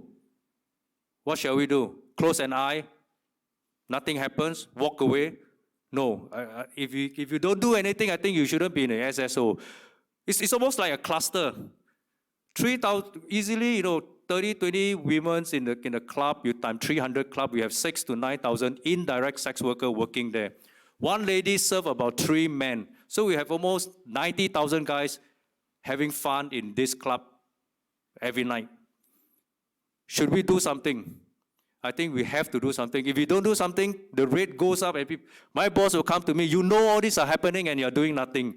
No, we cannot sit down and do nothing. We come out with a program we call Club Outreach. Club Outreach, we started off 10 years ago. You know, all this club bringing down HIV is not their mission, vision, or they don't give a shit about HIV. They got vice activity, they got, you know, they are there to sell sex. And you are coming in to tell me about HIV, you know, Shen Jinping. So when we started off, we are chased away from every single club for 8 months. They call us Shen Jinping, AIDS, and previously, I think you remember our name card with a very big AIDS. I use the name card and I'm chased away by every single club. So what we do, okay, as an outreach worker, don't give up, persevere. Okay, persevere. I changed my look at me now. I have to build AFA for my tattoo work as well. I changed my look, I changed my card, and the way we speak. No, we have to speak the same language as the people on the ground. Spoke with them, squat there, curse the government. You must always curse the government. Then you're a brother. Okay? Always anti-vice come lah, narcotic come lah, every time raid us, how are we going to do business? Oh yeah lah, all these government people. So you curse, you become friend. You got their buy-in, engagement. Once you become friend, it becomes much easier. So I asked them, can I add value to whatever you're doing? So I want coaster, I want napkin. I say, okay, I have to put all my messaging in. They allow me to do that. Next.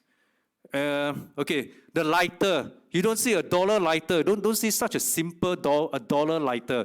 This lighter is like a ticket to the clubs. They give me, okay, good. Come on, give me all the lighters. Okay, can I go in and distribute condoms to all your customers and especially the test card, everything? They allow us to go in. We are like the walking advertisement. You know, in Singapore, you cannot do condom advertisement. Have you seen condom advertisement in public places? No. So week in, week out, we walk in Geylang. Now we walk, they call us, hey, condom man, testing the man. So, out of sight, out of mind. You have to continue doing this. Nobody is doing this. We are the only one doing on the ground. So you have to continue to do this, remind them, condom use, this and that. And the language, you see, we use the language. This language are all not acceptable by Roy. No name, no IC. Because when I go, I tell them anonymous. All the straight guys look at me like, what the, So you have to use what it is. So you have to use the words they are using. Oh, no need name, no need IC. So I have to print this and engage them much, much easier. Club, we have all our boys 18 to 60 years old in the club. 10 years ago is about 10%, 50 years old and above about 10%. So when you do outreach work, not just distribute collateral, you have to open up your eye, you have to open up your ear. Feel the ground. What is changing? Behavioral change, people change. Today I'm going to share. Now 50% are 50-year-old and above, 50% are younger. This 50%, 50-year-old and above, I don't know, maybe because of pandemic, they became alive. They are the new, what you call now, YOLO, FOMO, or what you call that? Yeah, they are all out to party and they know how to party. The 50-year-old now and the 50-year-old, my parents' time, are totally different. And they have all, what's that, the cross miss? Time's up. Okay. So, just to share you, so the trend has changed. Will this become a big issue? Will all these 50-year-old become the next big issue? I don't know. Shall we change the wording in our collateral to reach out to them? Save your CPF, use your condom, something like that. You are very wealthy now, but please be safe. Don't forget, you are very rich. You have all your insurance, money all coming back, but so probably the wording have to change. Next. So when I do club outreach, you speak to one table at a time, very tiring, not effective. When you do outreach, you have to think what is the best next, how to upscale it, how to make it more efficient. I tell myself I want to be on the stage speaking to 200 of your customer, including all the so-called indirect sex worker. The indirect sex worker now can speak very good English compared to 10 years ago. Especially the younger one, no problem, English. So we can do English, Hokkien, Chinese. We can reach out to both. So we do this Q&A, 10 years ago when I asked all the question, all the answer is no. Do you have medication for this? Do you know where to test? Do you know about PrEP? Do you know nothing? Now, best. I think they do much better than in school. Do you know where to test? Yes, Kelantan Lane. Do you know why you need to use condom? Yes, everything they know now. Do you know about PEP, 72 hours, this and that? So I can see the improvement, but you asked me to do okay, so we have two ambassadors, Chen Tianwen and Ye Siping, helping us in the club, okay, doing all the club show. Next, we have, these are the collateral. These are our favorite collateral. 12 sex position. When you do collateral, you must design something that the people will take, not throw away. Okay, next. Ferry terminal outreach, or we call it travel outreach. We have uncles going by boat to the neighboring country to buy sex. We have this information for medical social worker as well. We have a full bus, 20, 30 uncles going to Hap Chai to buy sex. What shall we do? Nothing? No. AFA come up with a safety box. We make sure we are there to give them safety box. 5 condoms, I think over the weekend is good. And then this lighter, next. I think, next. The lighter is always with them. This lighter, use your condom. Straight guy, before they buy sex, they light a cigarette, use your condom. On the bed, use your condom. Before sex, use condom. Terry cannot be there 5 days with them, but this lighter is with them, or in their pocket, use your condom for 5 days. So I hope it works. Thai outreach. Okay, this Thai outreach, if you all know, free outdoor variety show or concert show during the Chinese 7 month. Why we are there? You already explained, low education, blue collar, 40-year-old and above, they are all there. Probably 2,000 of them. So we get our ambassador, go up, debunk all the myths, tell them everything about testing. 10 years ago when we started, our van are asked to park 3 streets away. Now we park just next to the stage. We have 30, 40 people queuing up to take tests. Uncle and auntie to take tests. So I feel that this is a very good event, reaching out to those that you cannot reach out through social media. These people are not on Instagram, Facebook, you name it. No, you have to really go to the ground, see them, and really engage them. Next. Okay, these are the collateral that we use for Thai, more Chinese wording. Okay, next. Blue collar campaign. Many years ago, they already target to blue collar. 40 year above, low education. So we actually started blue collar like 2013-14, where late stage are at the highest. So we started this program reaching out to all the coffee shops in Geylang, Joo Chiat area. Next. Okay, other activities, you can see coffee shop. We park our van next to the coffee shop. Used to be very crowded. Now, because of the drinking restriction and all this, less crowded. We pull all the uncle, 20, 30 of them, come on, go for tests. You cannot just expect, you put up a poster, you put up a Facebook share, and then people will go testing. No, a lot of groundwork people, volunteer, ambassador, pushing. You need to really push them. Okay, next, radio station at Sentosa. Sentosa, we have 3, Sentosa, this is a Chinese version of Zukao. You have 3,000 Abeng and all the indirect sex worker there. AFA should be there. And radio station, very effective. I find that it's very effective. I wanted to restart this program again. Next. What's next? Okay, we wanted to come up with some, wording, You look at the wording, no sex, no condom, nothing mentioned. Can we put this in public places? I know, for discussion. Next. Key takeaway, okay, we are the only one doing the groundwork. We hope the result is there. We hope that we can continue, we can upskill, we can get, there's a lot of sponsors here as well, right? So, sponsors, please do come and help us, and then we can do all this, continue to do our work. Late stage should be historical anyway. And then last one, I need to share this. Interviewer asked me, Terry, what motivates you? I think for a while, I think there's this sentence and this word stuck in my head until now that I can continue my work. We did one SSS show at Sakura Geylang. After the show, this guy in the dark walked to me. I thought, shit, he's going to punch me. He came to me and he said this word, Terry, you should have done this show long ago. My brothers won't die. So this thing stuck with me, like, okay, I tell him, I promise I'll do more show. That's all from me. Thank you for your time.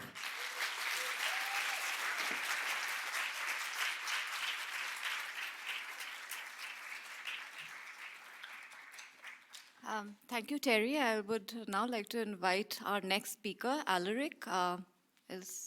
So Alaric is the founder and executive director of Greenhouse. It's a substitution recovery center for marginalized and vulnerable communities. So another example of a community-led approach.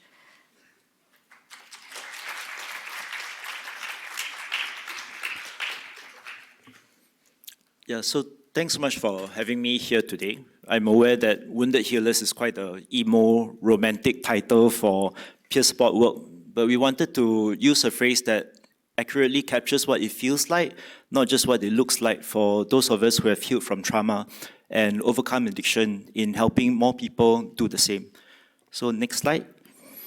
So we'll just share a little bit about the Greenhouse before we talk about our peer support program. And then we want to share with you how we plan to spread this program beyond our center before closing with our plans for the new center that we are currently looking for a venue for. Yeah, next slide, please. So for those of you who don't know us already, basically we are a substance use recovery center. Most of our clients are actually gay men who are engaged in sexualized drug use, half of whom are already HIV positive because of course it carries very high risk for HIV infection and transmission. We promise that whoever comes to our center, we provide competent and compassionate care that does not re-traumatize or further stigmatize them, regardless of their race, religion, gender, or sexual orientation. And that's a promise that we take very seriously. Next slide, please. So, oh, these are the old slides. Oh no. Okay, never mind, let's just try this. Yeah, so we do a brief trauma history during the assessment, always conducted by a peer supporter. And these are the kind of things that we are looking for. Next slide, please. So, yeah, so basically we did a, yes, okay. So we did a case notes review and we found out what kind of issues our clients are presenting with, mainly family disconnection and also guilt and shame over sexual orientation, bullying in school. So this actually tallies with the kind of study findings from overseas, which show that rejection from the family for those who are LGBT often leads to sexualized drug use, risk-taking, suicide, anxiety. This was in fact the information we shared with MOS Soon Xueling, which led to her sharing about our work in Parliament. Next slide, please. So we try to look after our clients holistically, biopsychosocial aspects, and these are the kind of like services and programs that we provide in looking after them. Next slide, please. I think it's okay. Try it. So fortunately, we were able to measure our success rates, outcomes for every domain because we are using the World Health Organization Quality of Life Survey, which is almost 30 questions. Most services use the 7-question short Warwick mental health scale. So you can see the percentage increase in well-being for each domain. 4 out of 5 of our clients don't require care plan review, which means that they likely have not lapsed or relapsed, started using drugs again. But a very surprising outcome for us is that there's an 80% work improvement. So like Ministry of Manpower, we need funding in case you're here. Yeah. Next slide, please. So, yeah, okay. So now we dive into the peer support program. Basically, we began in June 2020, and most of our material actually comes from SAMHSA, the Substance Abuse and Mental Health Services Administration, something like that from the States, yeah, which talks about the kind of recovery principles, core competencies that peer supporters should have. We've already trained about 26 people, and those are the kind of modules that we train them in. It's 6 full-day workshops, very rigorous, quite structured. And the ones in orange are the SSTC model. All our counselors and peer supporters are trained in them. Next slide, please. So selection criteria, they often ask us because you have to be invited, like our clients who are doing well, we actually select for these traits. Strong sense of ethics, which means that they need to be very aware of their own values in order to apply them in the choices in their lives and in the work that they do. Self-awareness, they need to be able to reflect on their own mental state and be aware of the mental states of like the client and take feedback constructively. More importantly, they need to be able to follow center procedures because they are actually very rigorous. Like, for example, they are only able to meet new clients that they are peer spotting in public places or at the center. I think something that is very, we emphasize all the time is that the client is not your friend. You're not supposed to spend social time with him. You are there for very specific reasons to do very specific things. Next slide, please. So that's what the program looks like. So for those who have been trained, we go through selection process.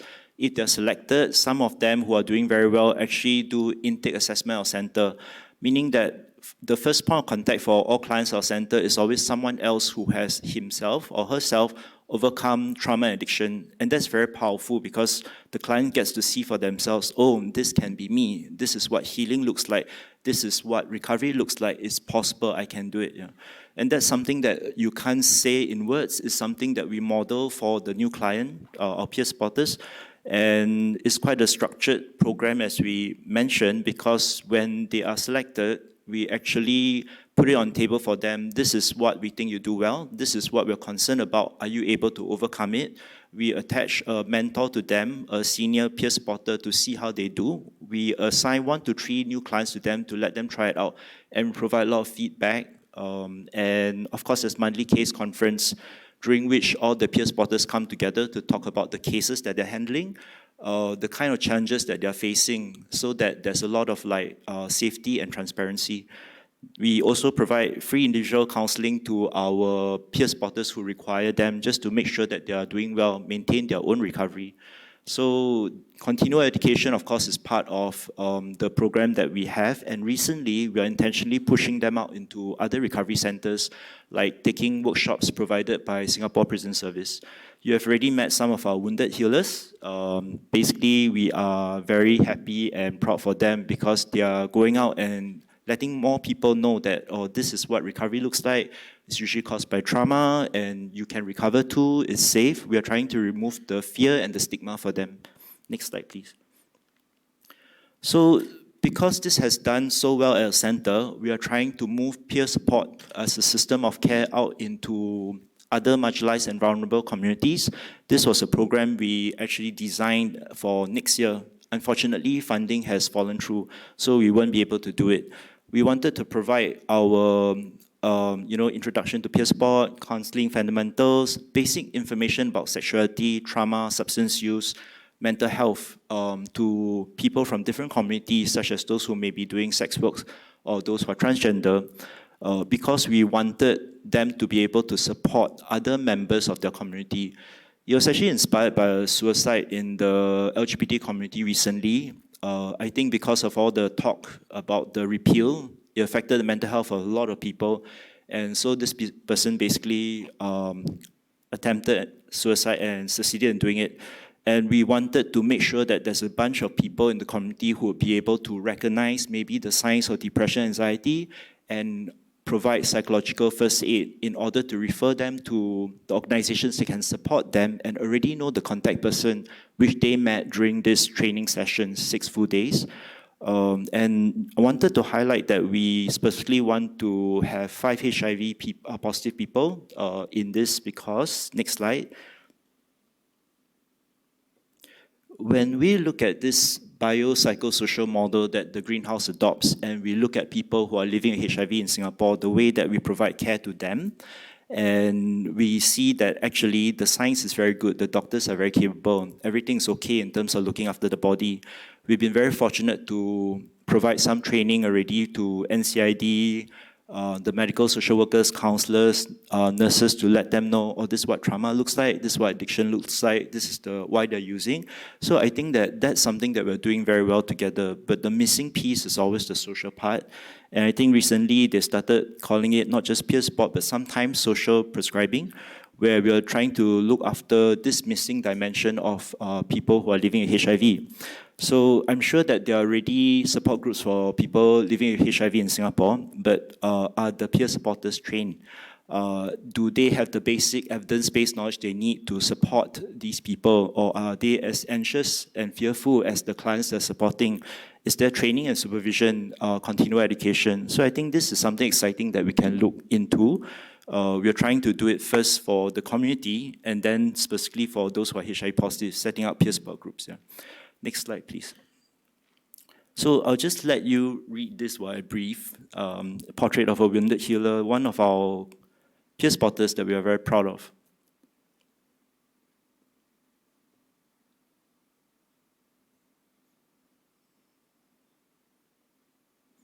So what's significant is that this peer supporter basically was asked to pray the gay away, and so he had a lot of internalized stigma, homophobia, etc. Yeah.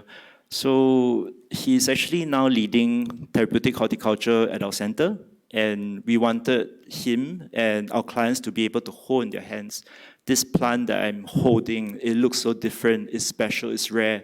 So somebody like me that's different, that's rare, isn't bad, it's precious. And that kind of experience that he had, he's bringing to new clients at our center. And that's something that we really wanted to identify and amplify for those who are using drugs. Yeah. Can I have the next slide, please? So I think this is the second last slide, 5 years in the making. This is what we're hoping to do at the new center. Everything that we feel we need to do in order to support marginalized and vulnerable communities who are using drugs and trying to recover from trauma. So the 3 pillars, of course, is research, interventions, and learning. But even within the interventions pillar, you can see we are trying to look after the whole person, biopsycho, social, spiritual. So a lot of people are surprised to learn that actually there's a clinical definition of spiritual, some kind of meaning, purpose, connection to others that makes sense of the world. And we are trying to incorporate that because our wounded healers, those who are doing well, are doing some form of service. So at our new center, we are hoping that those who are trying to heal from trauma, outgrow addiction, can cook food for the hungry, grow food for the country, or look after animals who have been abandoned by others. Yeah. We want them to have this sense that I have worth and can serve. Yeah. So last slide. So when I last shared with you 2 years ago how hard it is for clients to seek help, because there's the sexuality piece, which basically 377A, they felt that the criminals didn't dare to seek help.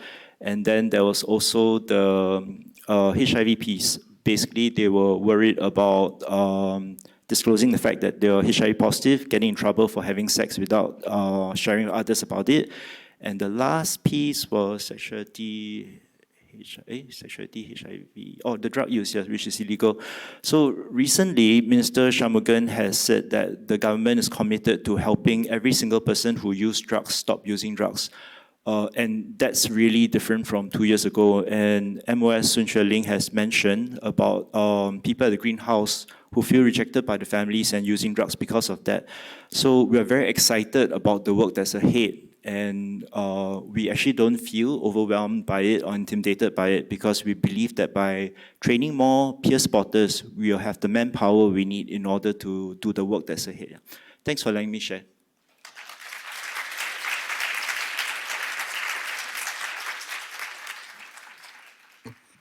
Thank you, Alaric. And our final speaker for this session is Sherry Sherkisha from Project X.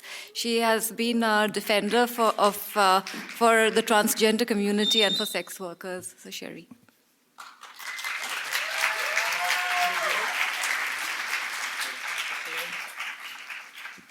Wow. Am I looking great today? Thank you. Okay, so good morning to all and hello guests of honor. First, I want to say thank you to Ms. Anthea Ong for acknowledging Project X. It means a lot to me and my team, which is present today. We are all here today to address the HIV situation in Singapore and empowering communities to end HIV and AIDS. As the representative of Project X, it's my pleasure to share about sex workers community. So my name is Sherry Shakwisha, and 10 years ago, at the age of 20, I completed my national service and fully transitioned. So you can imagine having difficulty to get employed, but lucky for me, I have a circle of transgender friends that were supportive during my transition, and that is how my journey in sex work and advocacy begins. Okay, next slide. Okay. Project X is the only sex workers' rights organization that was founded in 2008 and is now more than just providing condoms. we envision to eradicate violence and exploitation within the Singapore sex industry. Before I go in depth further, I would like you to know, out of many employment out there, why are there still people doing sex work? The flexibility of work hours is a common reason why one does sex work. Project X conducted interviews about and when asked to reflect on their choices to do sex work, the majority of interviews did not express regrets. And sex work has allowed them to provide for themselves and their families. In accounts by transgender interviews, many were introduced by another transgender person in the sex industry. They accepted the opportunity to do sex work since people weren't so accepting of transgender people working in mainstream jobs. This interviewee's friends told her that people are more accepting on the street compared to a normal job. Next slide. So as you can see here, unlicensed sex workers make up the majority of the industry. It's hard to put a number on this as many are informal and indirect sex workers, as said by Terry from AFA. According to a study conducted by the Swick Hawk School of Public Health, there are about 4,200 female sex workers in Singapore at any one time. And of this number, there are about 800 to 1,000 licensed sex workers in Singapore, and a large majority of them are of migrant sex workers. As such, while we can roughly estimate the numbers of informal sex workers, we cannot put a number on the exact population of informal sex workers in Singapore. When mentioning sex work, we all instantly think of a woman providing their body in exchange for money. But in reality, it's more to that, and not just skimpily dressed women in Geylang. Notice how I've been using the word sex workers. Now, I'm asking you all to throw out the word prostitute out of your mind, out of your brain, and please disregard that word. Being the oldest profession, sex work has evolved from just street-based to escort, masseuse, hostess, sugar baby, and as you have heard of Titus Low, OnlyFans content creators, and not forgetting the pro-dom. So I've spoke enough. I want to let you all sink in what I've just said, and also to enjoy this video, which is a special thanks to the parties involved. I'm going to say it beforehand. Special thanks to parties involved and to my intern, Valerie, for enduring this shooting and editing with me. So please enjoy the video.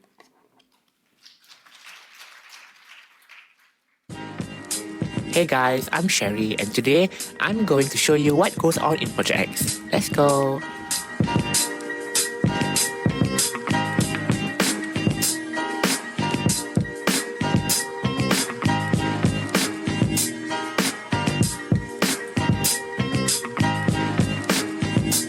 Hi, welcome to Project X.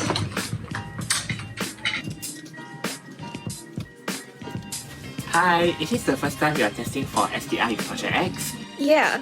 Great, we can administer two types of sexually transmitted infection, and that is chlamydia and gonorrhea. Both of it can be transmitted through vagina, throat, anus, penis, and at a window period of 3 to 7 days. So as you said earlier on that you had an unprotected oral sex, so today you will be doing a throat swab using this and in M shape.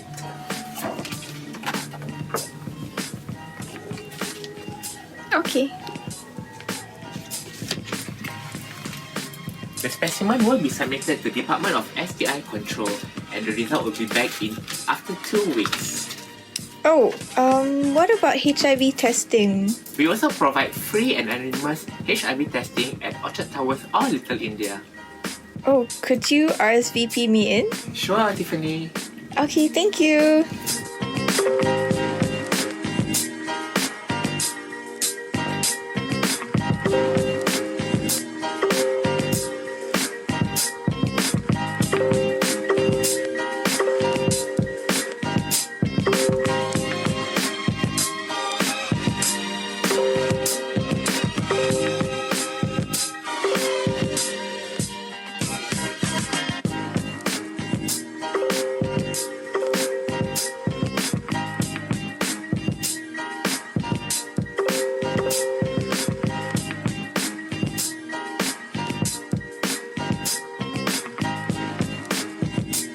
here we are for our monthly HIV testing. I will be consulting the sex worker on the 4 bodily fluids of HIV transmission, window period, PrEP and PEP. The finger prick is administered by AFA trained representative.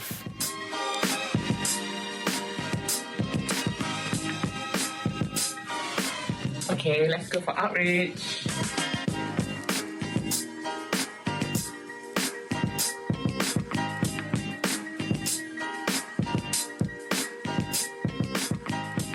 I asked one sex worker why she prefers to do STI testing with Project X, and here's what she said. 因为我相信你们嘛，你们经常也是送东西给我们，而且还帮助我们嘛。你们的很好心，所以我也是很相信你们。你帮助我们，也经常也是来看我们，而且很关心我们。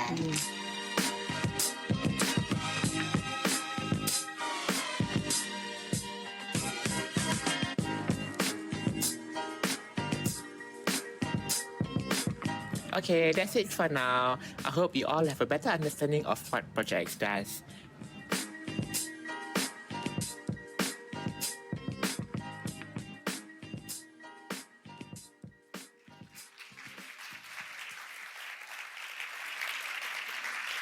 Okay, I can bet with you all at the end of my presentation, I'm gonna keep on receiving more applause from you all. Thank you. So this is not the end yet. It's not the end of my presentation.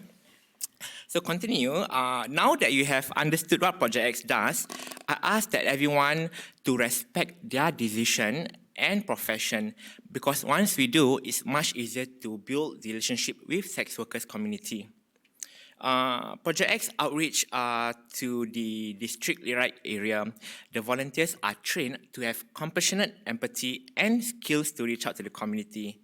It is no surprise to say that sex workers are the risk population of HIV or even STI. The monthly HIV testing collaboration with AFA is one of the highlights in our program. 256 testing alone were done in 2022 and have seen more sex workers knowing better than to not do anything sexual without condom and to get tested after the window period of exposure. Next, please. Hey, this is not my slide, it's my one. No, hello.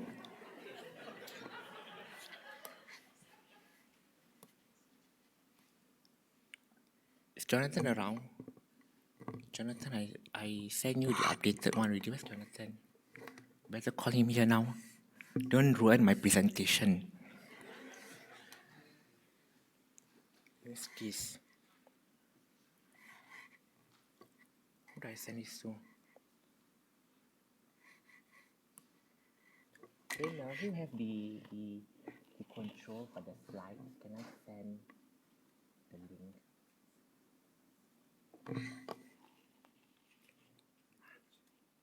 Will it take long? Huh? I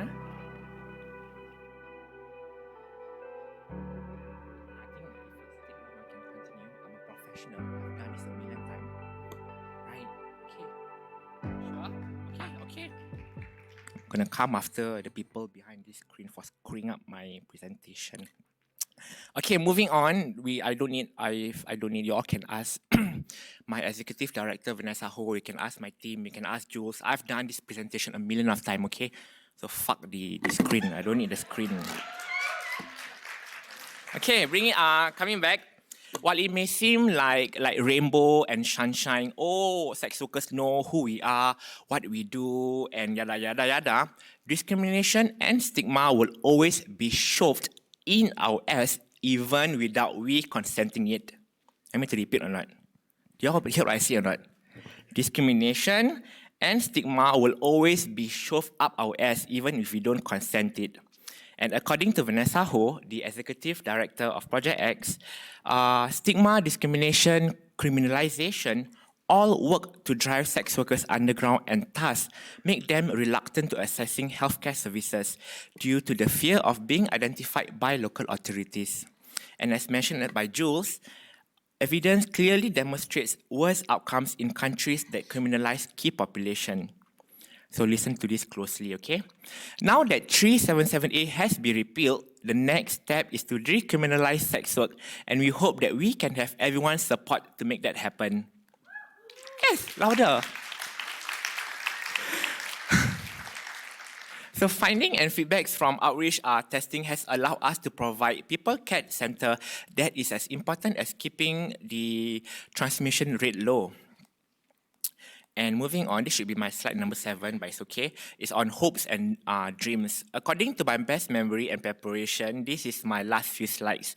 So you all can take a breather already because I need to catch my breath as well. I have been doing community building and sexual health education to the community for 8 years now, and it is 8 years now, okay?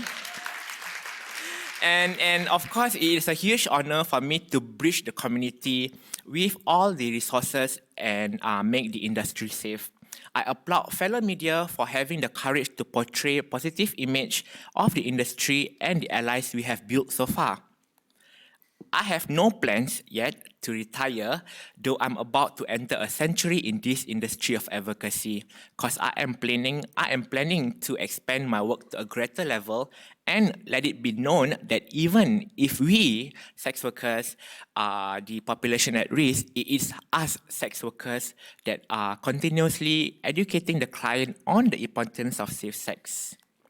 So before I end my presentation, I would like to calmly say that it was supposed to be a note from a sex worker. She says, the most effective way to prevent HIV infection is to use a condom. Stop asking us to do it raw. Stop trying to pay us more money to do it raw. Stop saying that you are clean. Stop. Just use a condom. Hold on. And lastly, and to my sisters and brothers living with HIV, do know that we are in this together, and I will never stop fighting with you to end all forms of discrimination towards people living with HIV. I have personally attended to 2 cases, and it has changed my life knowing I was trusted in the diagnosis stage and treatment, and now undetectable. And by right, technically, my last slide should be I'm going to show you on my phone because that's just me. Okay, so the last slide is Project X website, Instagram, social media, where you can see more of my beautiful face, more of my interns' hard work, and my new program director's work for all the programs that we have come so far. Wait, are you ready? Take ready? Okay. So yes, thank you all for listening to me. I'm Sherry from Project X.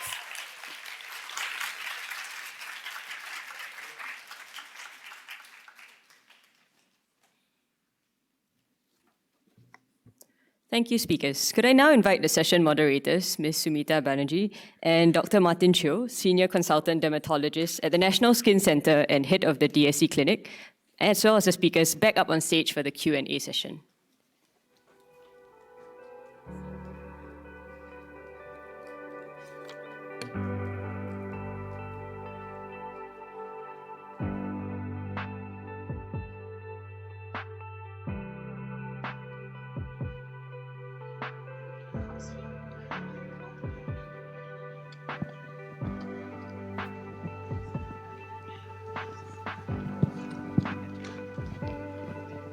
Okay, now we're going to have some Q&A. I think you've heard the data about HIV. You've heard about testing in MSM. You've heard about the programs in MSM, heterosexual men,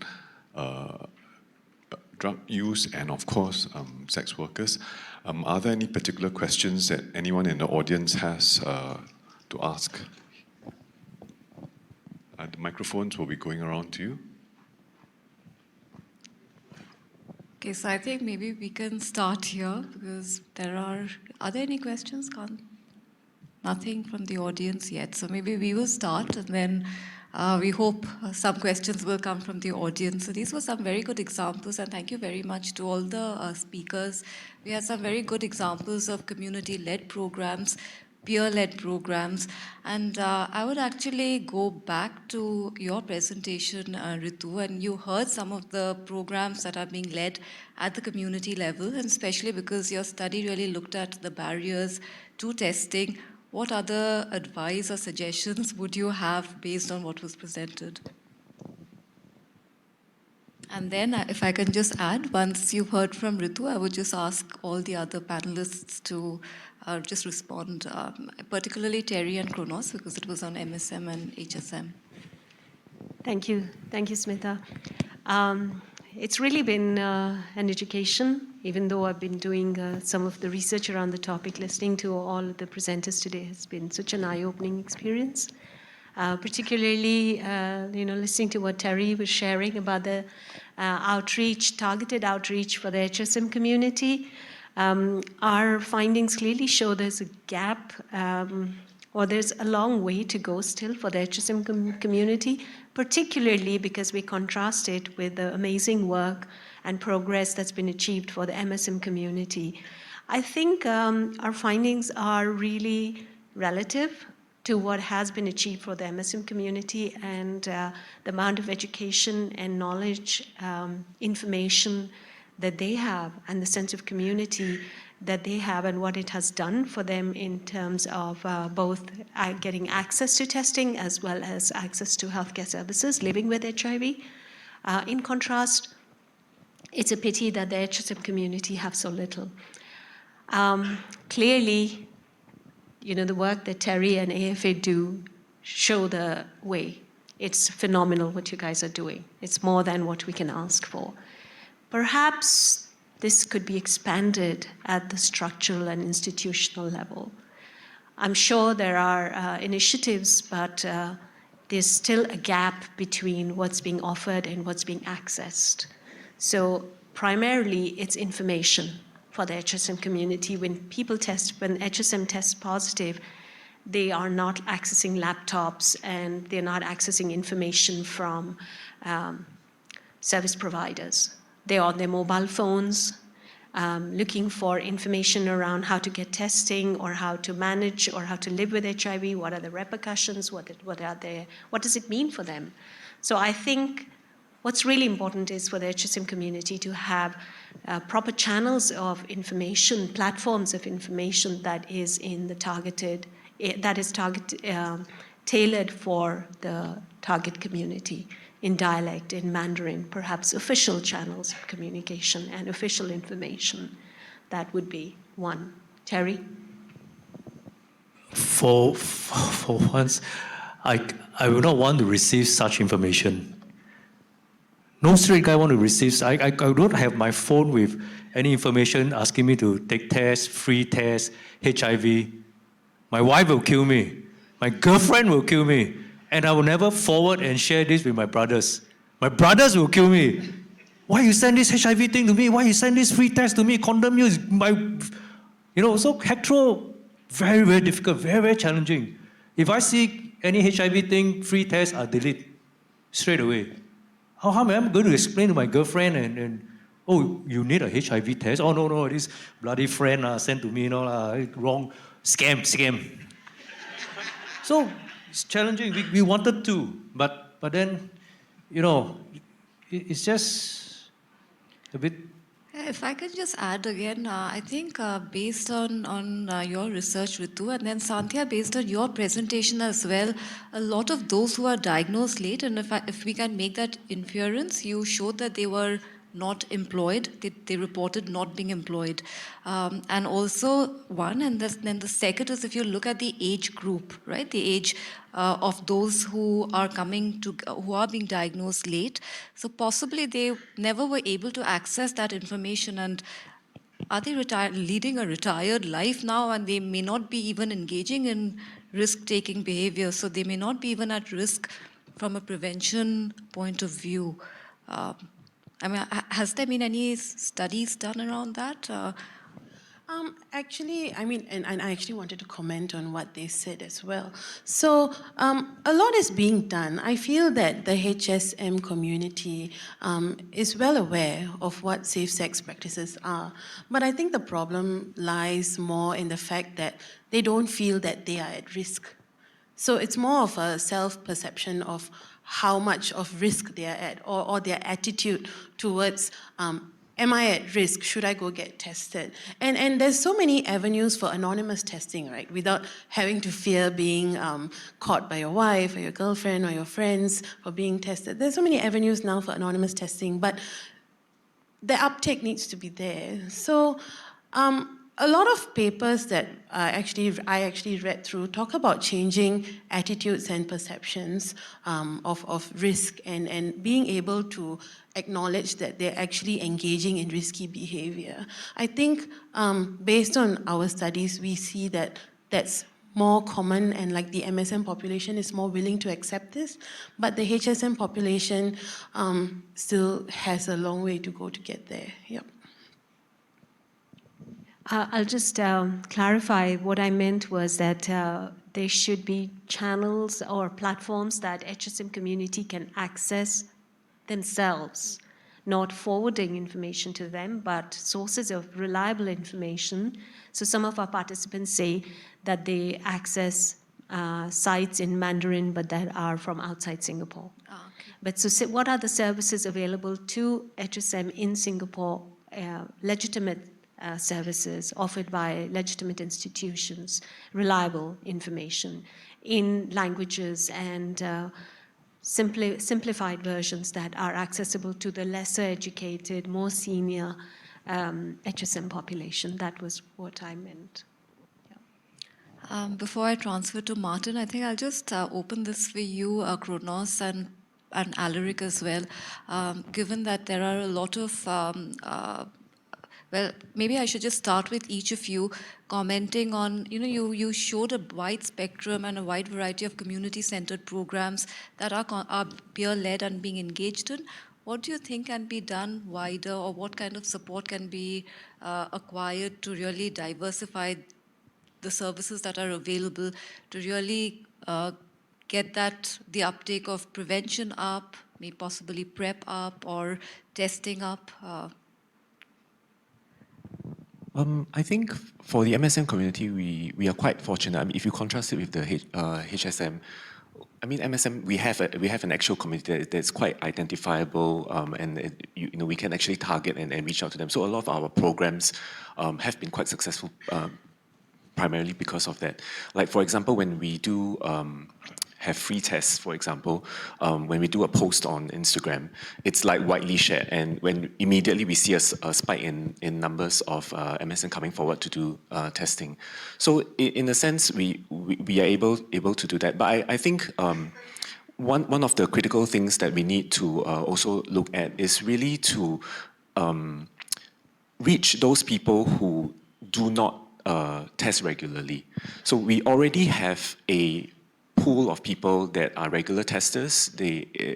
Testing is normalized for them, but we do not have to. We should not forget that there are actually another group of people who testing is not a regular practice for them, and these are the people that we really need to reach out. And one of the ways that we try to do is to be where everyone is, right? So that's why we go to the entertainment establishments, we go to the sex on premises venues, we offer information online. So we try to be at as many places as possible, so that we can, reach out to even those people who do not come forward for regular testing.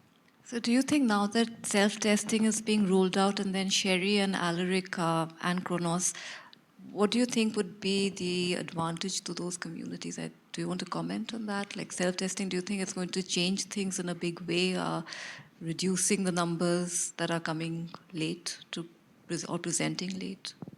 I think in a way, like I said, self-testing provides yet another avenue for testing. So we really need to be in as many places as possible, and self-testing really provides an additional platform for that. And hopefully, if it's rolled out on a national level soon, we will be able to see people who may not necessarily want to come to a actual venue and get tested by someone, but they can actually buy the self-test kit and do it in the privacy of their own homes.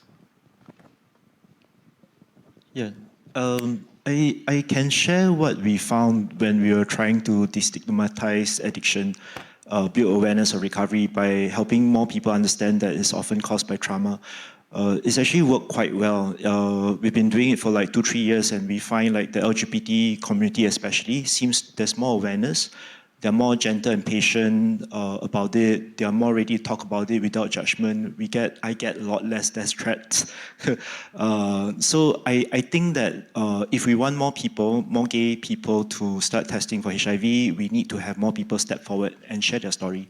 Yeah, we do have a few HIV advocates in Singapore who they share the status, but I also wonder, do we provide enough support to them? Because it's triggering to talk about how we caught HIV. The effects that we have, the discrimination, all that. So we also need to make sure that they are properly supported, they have the training required, the kind of language that they use. Because when people say bad things about them, when there is stigma, discrimination, it can be very stressful, very difficult, very triggering. So with that kind of system, peer support, we get more people to become comfortable sharing their stories, just like drug addiction. And that will help more people step forward for testing, I feel. I think talking about HIV self-test kit, honestly, when I learned about this, I felt that my community, sex workers community, are not ready for it yet, because knowing them personally as a sex worker and as an activist, they might not be prepared to handle if it's turned out to be a positive result. So if it does, what will happen to them next? Who will be there to advise for them? Because all this while is either Project X, AFA, or DSC that's been advising them. So if you're gonna put it out there for sale, and then they want to do it for themselves or for the clients, and what if the result comes positive? Who can help them? Because I don't wanna have a blood in my hands if anything happened to them if they attempted suicide because of the result. They came out without any supervision from a trained personnel. Okay. Are there any questions from the audience before I throw one in myself? Anyone, Roy? So can I just ask the panelists, in your outreach work and everything, what do you think the level of risk assessment is? Because that's been mentioned a few times for the populations that you look after. Because some people are really not able to assess their risks. And if they don't assess their risks adequately, then they don't actually go for testing. I think we can call it more an HSM population rather than are they able to do adequate or reasonable self-assessment of risk for all the panelists? Heterosexual, especially indirect sex worker, we don't. This word's only known to you guys here. In a heterosexual world, we don't call them indirect sex worker. We call them girlfriends.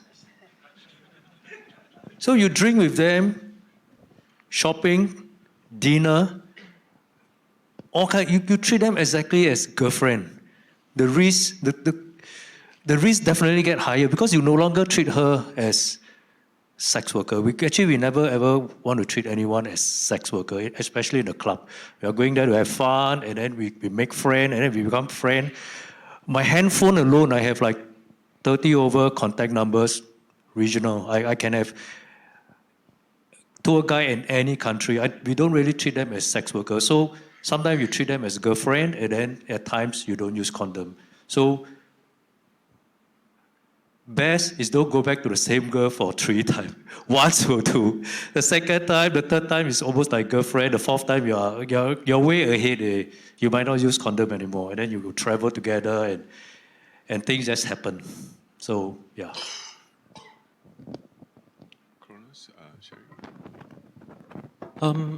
I think based on just observations at our anonymous test sites, for MSM, especially the younger MSM these days, I think their appetite for risk is higher. So they understand that unprotected sex carries higher risk, but they don't seem to be so afraid of it. It could be also because HIV, as a condition, is now a lot more manageable. People are aware of the treatment, and people are more open to talking about it, especially within the MSM community. So in terms of the fear I feel, I mean, just based on my observation, it seems to be much lower. So people are willing to take on more risk in that sense.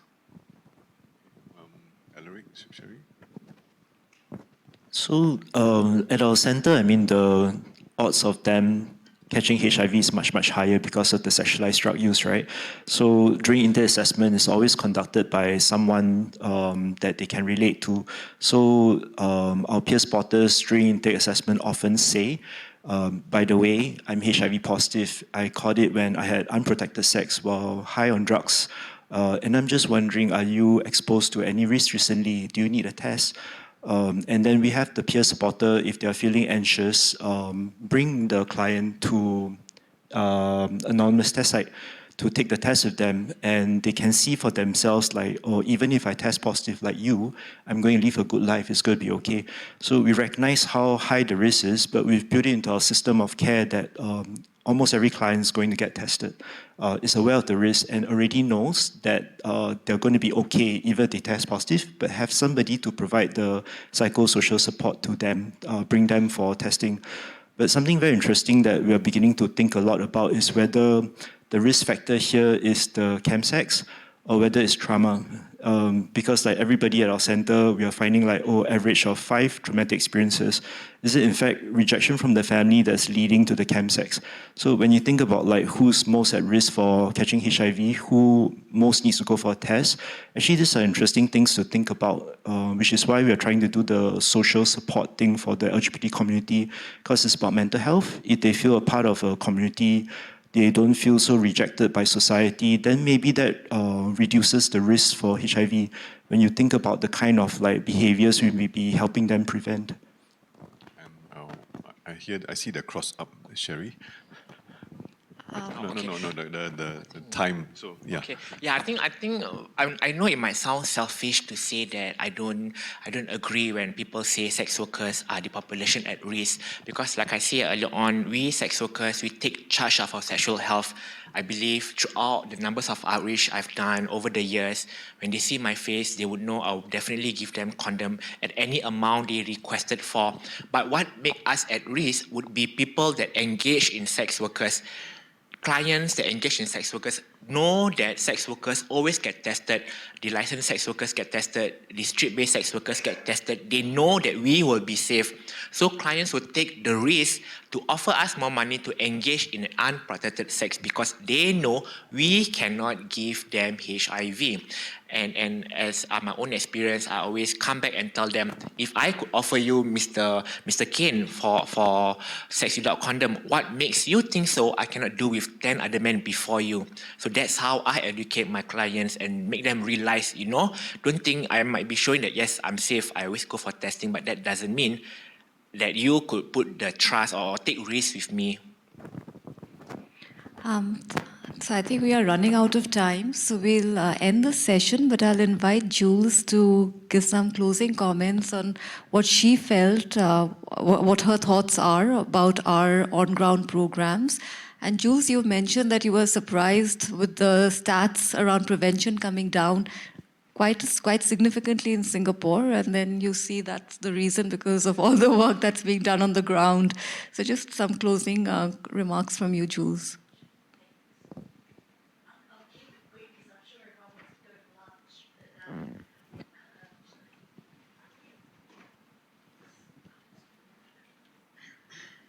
Thanks very much. I'll keep it short because I'm quite certain everyone wants to go to lunch. Thank you very much. It was really inspirational seeing all the programs done by communities. I think, it shows why it has been so effective and why it looks so different in Singapore. However, it does raise questions for me looking at the data when you have such high rates for heterosexual men, yet the prevalence amongst women remains so low. It kind of, raises the question in terms of what does that actually mean? And I know, Terry, you spoke a bit about that some of that points to sex overseas in a high prevalence countries. But I think that that's probably only part of the story. And, to what degree stigma and discrimination and identification actually result in how people might identify and how that data is counted. So, which is really interesting. But regardless, I think taking that approach to reaching populations where they're at and providing those range of testing options is really inspirational and great to see. So, you know, I think it just points to, again, the importance, the critical importance of communities in the HIV response. I'll let you all go for your break. Thanks so much. Thanks, Jules. Thank you, Jules, and thanks to all our panelists as well for the session and your time. So I think it's Fikri.